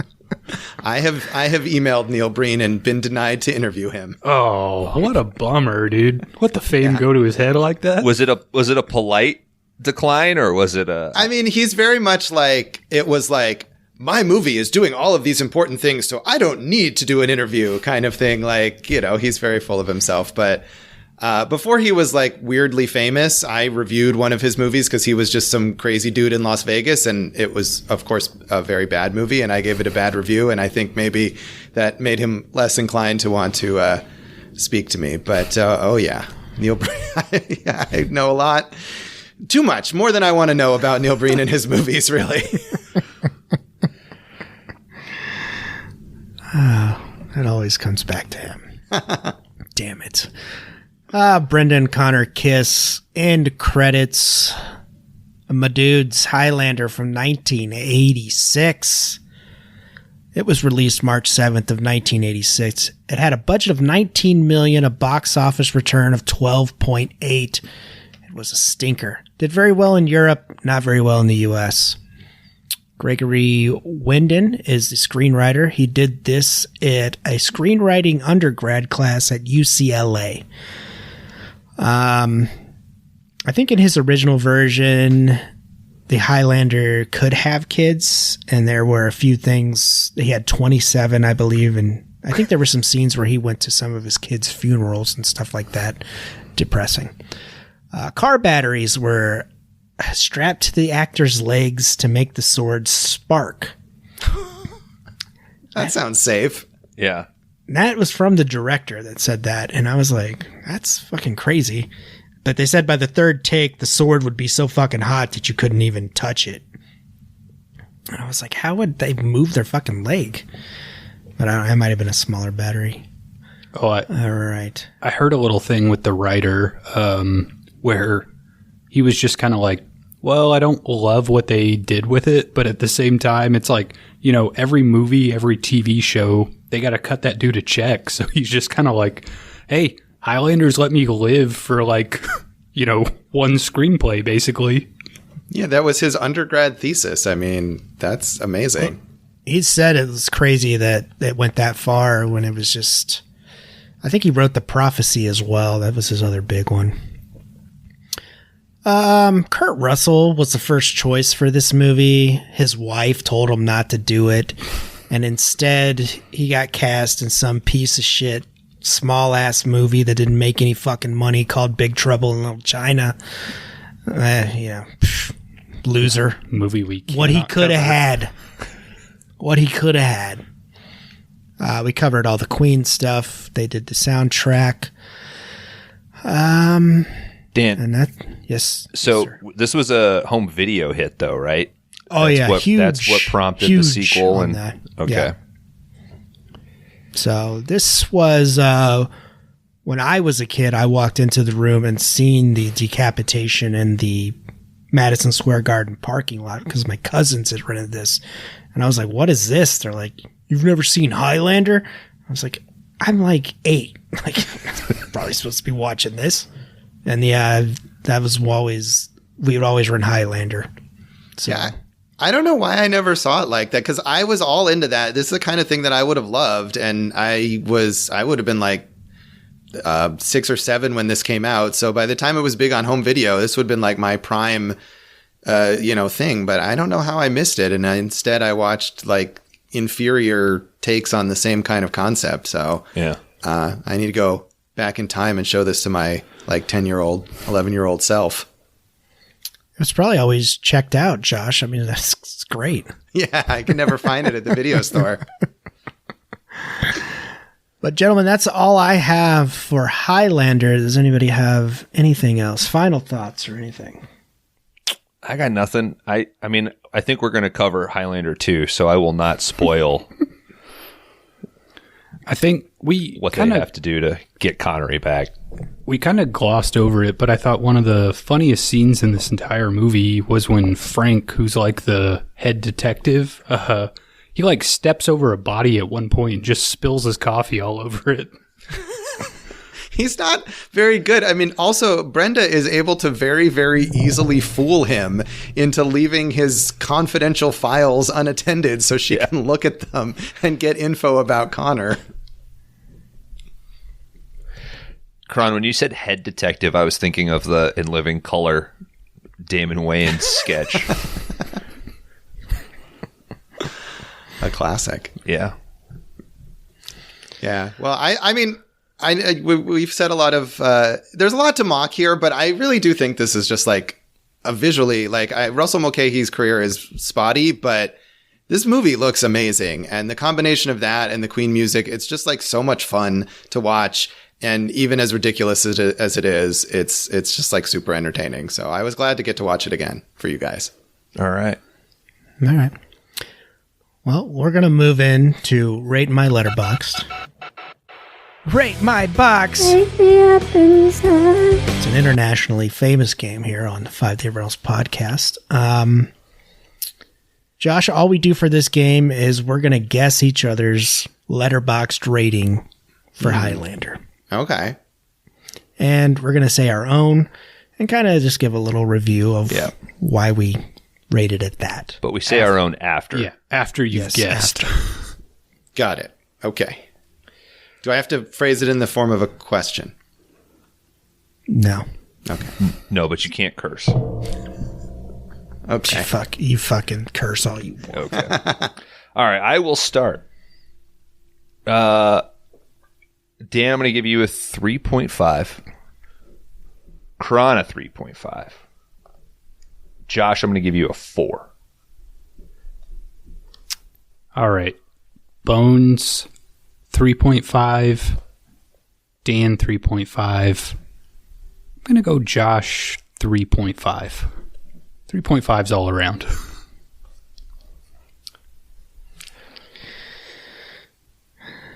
Is it my turn? Oh, Oh sorry. yeah, sorry. I don't know what order we're doing this in here. Okay. All right. Well, let's see. Bones, I'll guess a 3.5 for you as well. Kron, you're wearing the Canon shirt, so I feel like you're going to give it a 4. And I'll go with 3.5 for Dan. But I'm a newbie at this game, so you got to be lenient with me. Our guests always do very well on this game.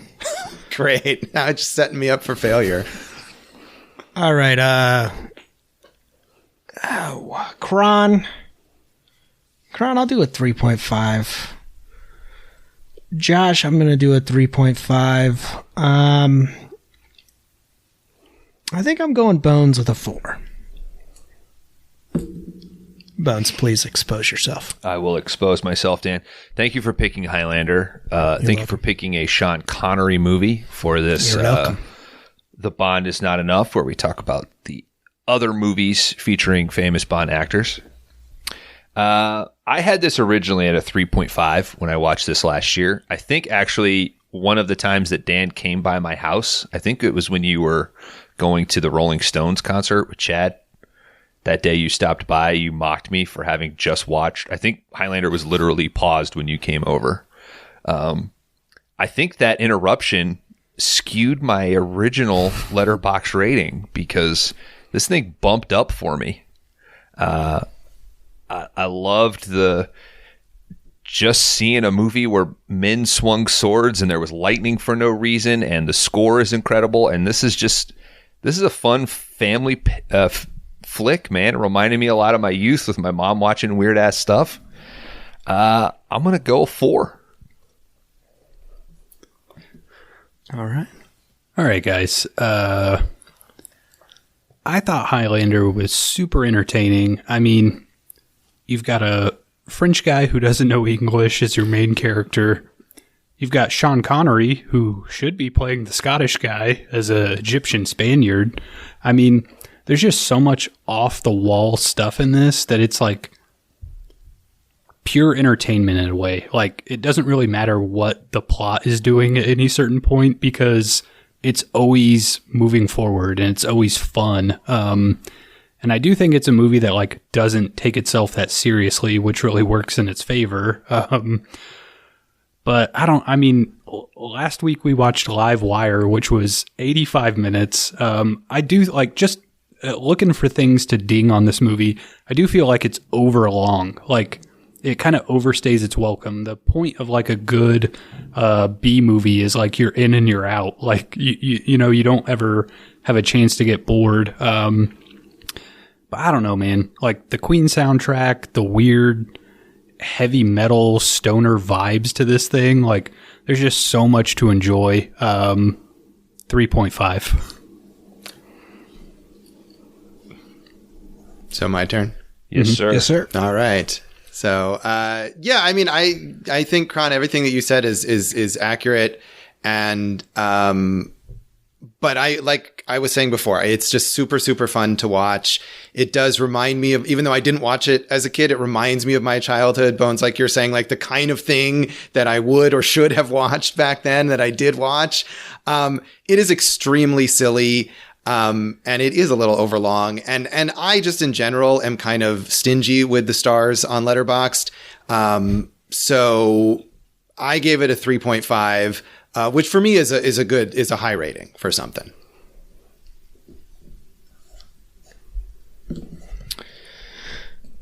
All right, guys. This is fucking metal. I fucking love it. It's just a music video for damn near almost 2 hours. You got everything. You got decapitations. You got a Porsche driving fast. You got boobs. I'm going to give you the opportunity to correct that pronunciation. Porsche? You could go with Porsche or Porsche, but probably not Porsche. Midwest over here. Okay? Leave me alone. Shut up during my review. Jesus. Why do I do this every week? But yeah, dudes. I love it. Is it long? Yeah. Whatever. Yeah. The acting isn't the best, but you got a villain here that is top 50 villain of all time, dude. Like, this is what made his fucking career, that guy. Mr. Brown. Yeah, dude. This is a 4 for me. I love it. Wow. It's a rare. It's super rare. It's rare that I give a 4, but we got Josh Bell here with us tonight. It's a great night. Come on. Highlander, guys. Wow. Yeah. Josh, I rarely. I do too, but some people are handing those out all the time. Left and right. I follow people on Letterboxd who give 100 5-star ratings a year or something like that. That's I don't wild. get it. Yeah. I try to be pretty nice. I start every movie to me is a 3 because it's just a miracle that a movie gets made. So I'm pretty kind. Josh, you got a 1.5, but the judges have come back and said that you actually did win. Okay. You won the game. So good. What do I get for winning? A sword? We'll send you. Dan will send you some merch or something. We'll send you some It'll 5-day It'll be goodness. wrapped up in the tube with the sword. Yeah. All right. I don't need anything. I just have the joy of participating. Yep. I'll ask for an address and an email in a few weeks. Don't worry. All right. For real. Sounds good. All right, guys, I've crunched the numbers. Highlander would end up at number 16 on our big list of films. This would be right below Prey at 15 and right above The Lawnmower Man at 17. You guys really like The Lawnmower Man. Oh, have you seen The Lawnmower Man? I think I saw it when I was 12 or whatever. You gotta That's rewatch not true. it. No? Number 17 should be Livewire. No, Livewire was below Lawnmower Man. Yeah. And Highlander just moved above, so it pushed the rest of the list down. Yeah. I thought there was controversy there. Never mind. No. No, this is a very statistically driven spreadsheet, Dan. Anyway, to continue about Lawnmower Man. I enjoyed it way more than I should have. Yeah. That's what I'll say. Maybe I'd like it if I revisited it. I was such a huge Stephen King fan that I resented how they did him dirty with that film. Even when I was 12, I knew that they had exploited him. So maybe if I could move past that, I would enjoy it. The whole backstory on that is incredible because it's like they made the movie and Stephen King basically said, no, you got to take my name off this. And at every iteration of it, when it finally went to theaters, they were like, how about we put your name on it? And he was like, no. It went to DVD. They were like, let's put your name on it. He kept saying no. I think he sued them several times because they just kept putting Stephen King's The Lawnmower Man on everything. Yeah. What's the worst he's going to do? Sue? Mm-hmm. Yeah, we've already got one lawsuit with him. Yeah. Well, hell. Kron, we'll do scores later. Let's let Josh go. All right. Josh, thank you for joining us. You've definitely earned your plug. Please, once again, tell everybody where they can find you. You can find me at joshbellhateseverything.com, although there's not a whole lot there anymore. Also at Josh Bell Hates Everything on Facebook, at Signal Bleed on Twitter and on Letterboxd. And you can check out Awesome Movie Year at awesomemovieyear.com, Awesome Movie Year on Facebook and Instagram, and Awesome Movie Pod on Twitter. Hell yeah, man. We'll definitely be listening. Thanks for joining us, man. This was Thanks huge, for having man. me. We appreciate it. Yeah, thank you so much. Good time. Awesome. Glad to do it. All right, guys. That was Highlander from 1986. Coming in at number 16 spot on the big list. Very special guest, Josh Bell. Thanks for joining us. Like I said, go check his show out. It's fucking great. Gentlemen, we're ready to find out what Kron Howard has to bring to the table here for The Bond Is Not Enough. So all I have to say is thank you for letting me take it through Highlander and Crash and Burn. Crash and burn. Crash and burn.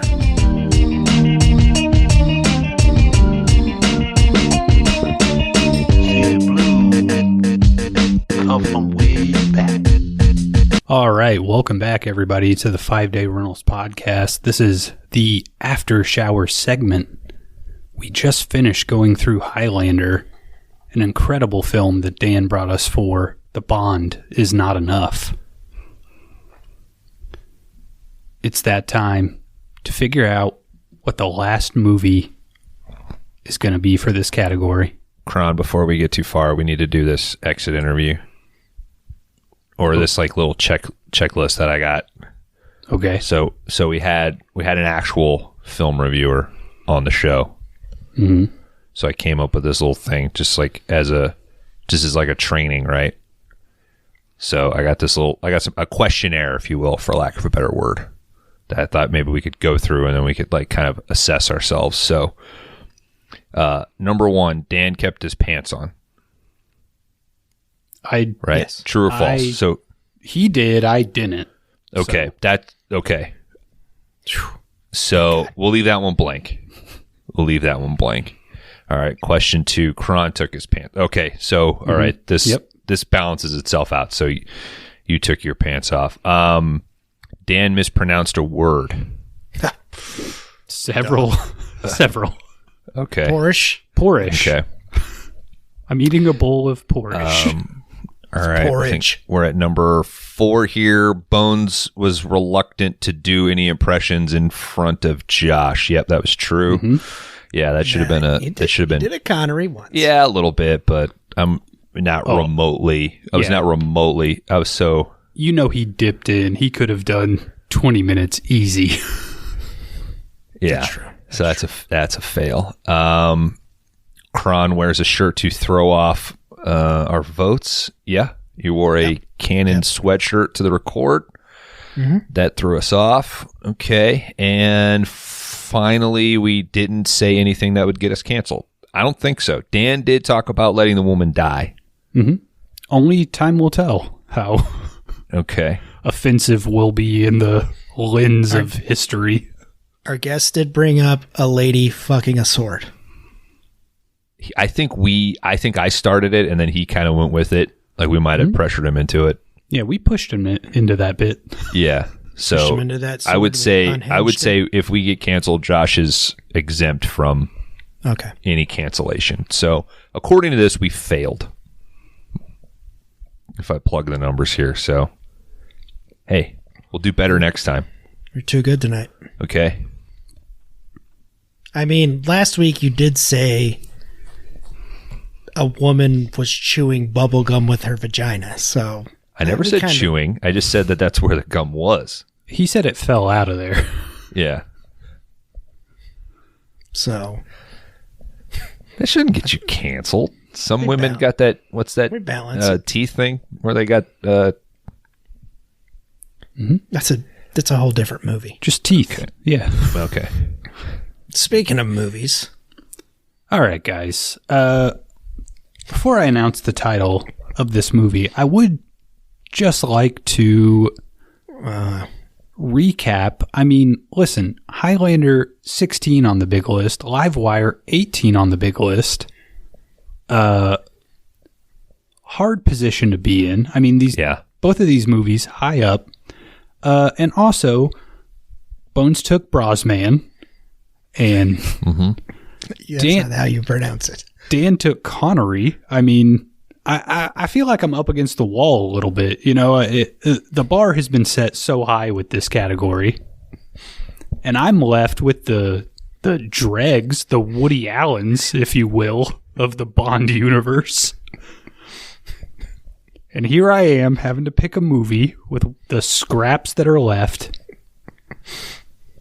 But guys, I think I might have found something.